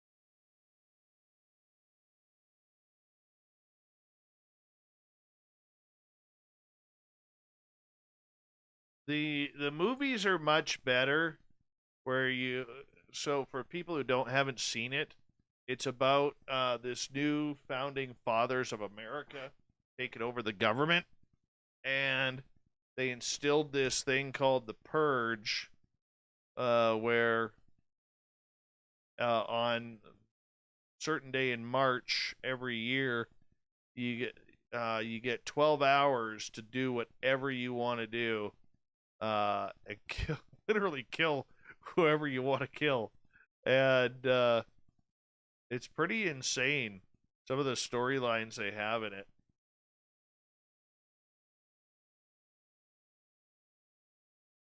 You know, most people lock down their houses, have these real big, expensive security gates.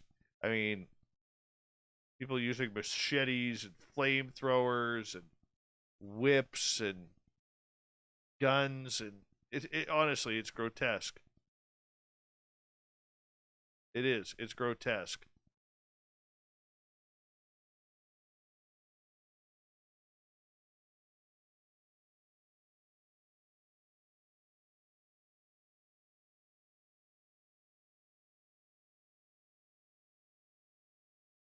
I think you got 12 hours.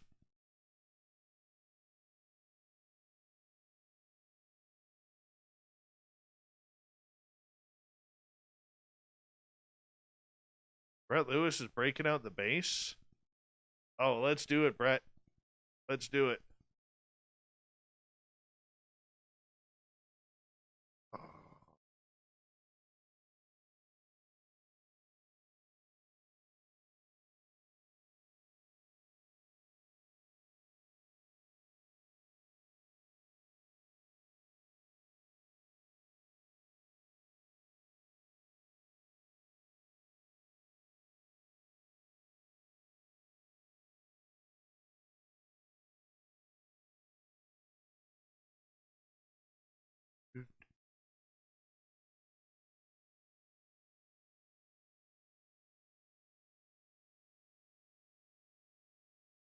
Almost time to get your verification codes ready, people.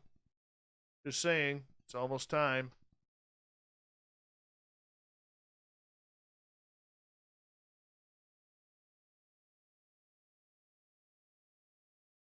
Folder. Hey, get those 6-digit verification codes in, because it happens at this time every night. Want to make sure all of you are verified before you head off to La La Land for a good night's sleep. Even you, Corns, the booking guy. Even you. And let's do this here. That in there. Upload. Load. Transfer. And your 6-digit verification code is 265192. 265192. Verify wisely, space travelers, because we want to make sure you are all verified. Who came the closest today? Oh, Jenny, 263495. That is very close. 265192. That may be the closest we've had. Flesh wound, that's a nice little cheat you got going on there. Brett Lewis, you're a little late.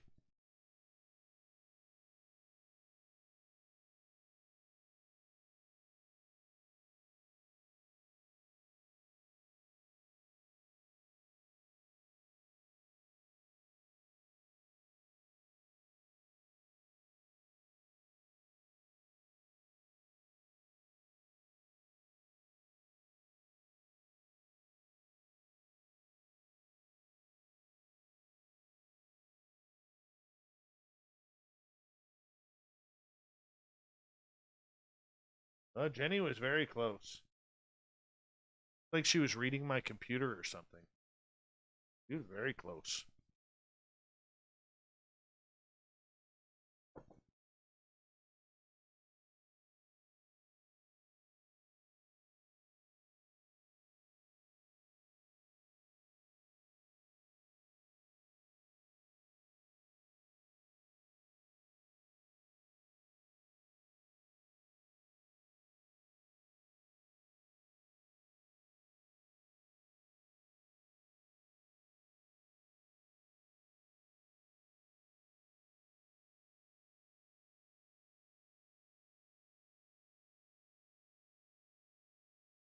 Cheryl Costa tomorrow night, everyone.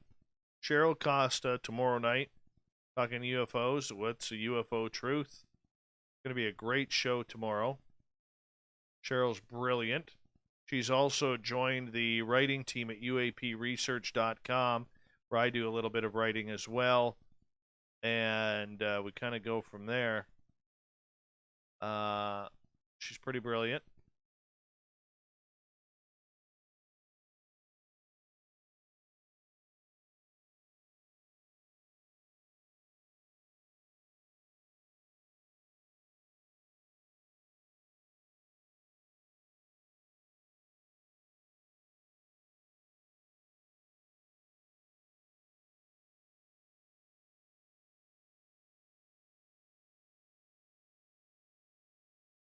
Open that folder here.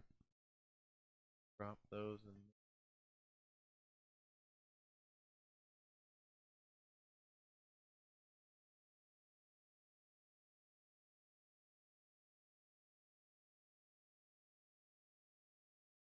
Start this one.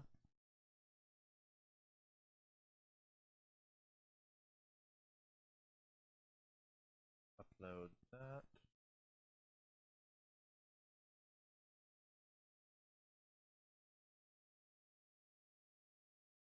Probably did.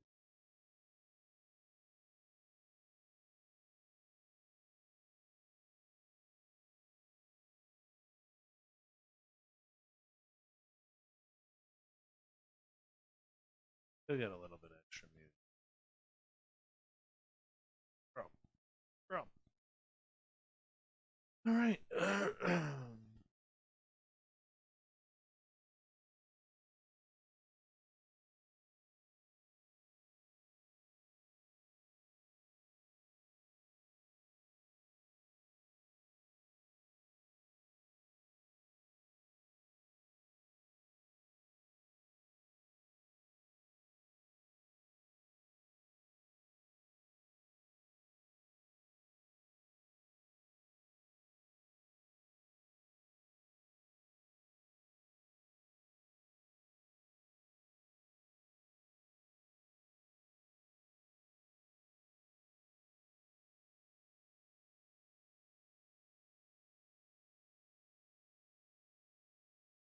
That one's done.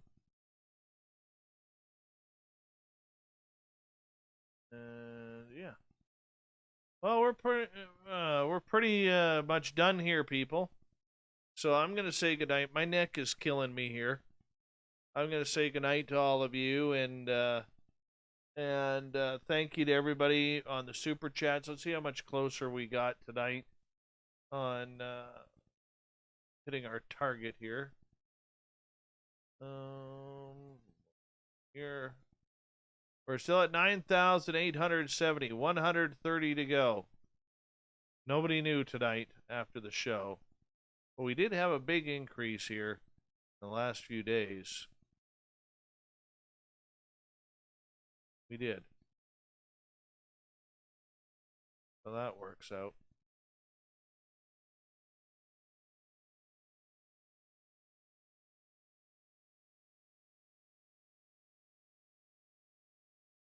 But yeah, I want to say thank you for playing along with us tonight.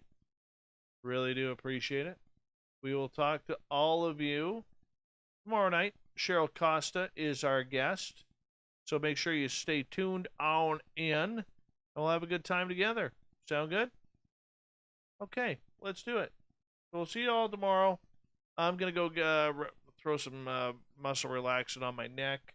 And, yeah, if you know anybody who wants to subscribe, like I said, my goal is to get to 10,000.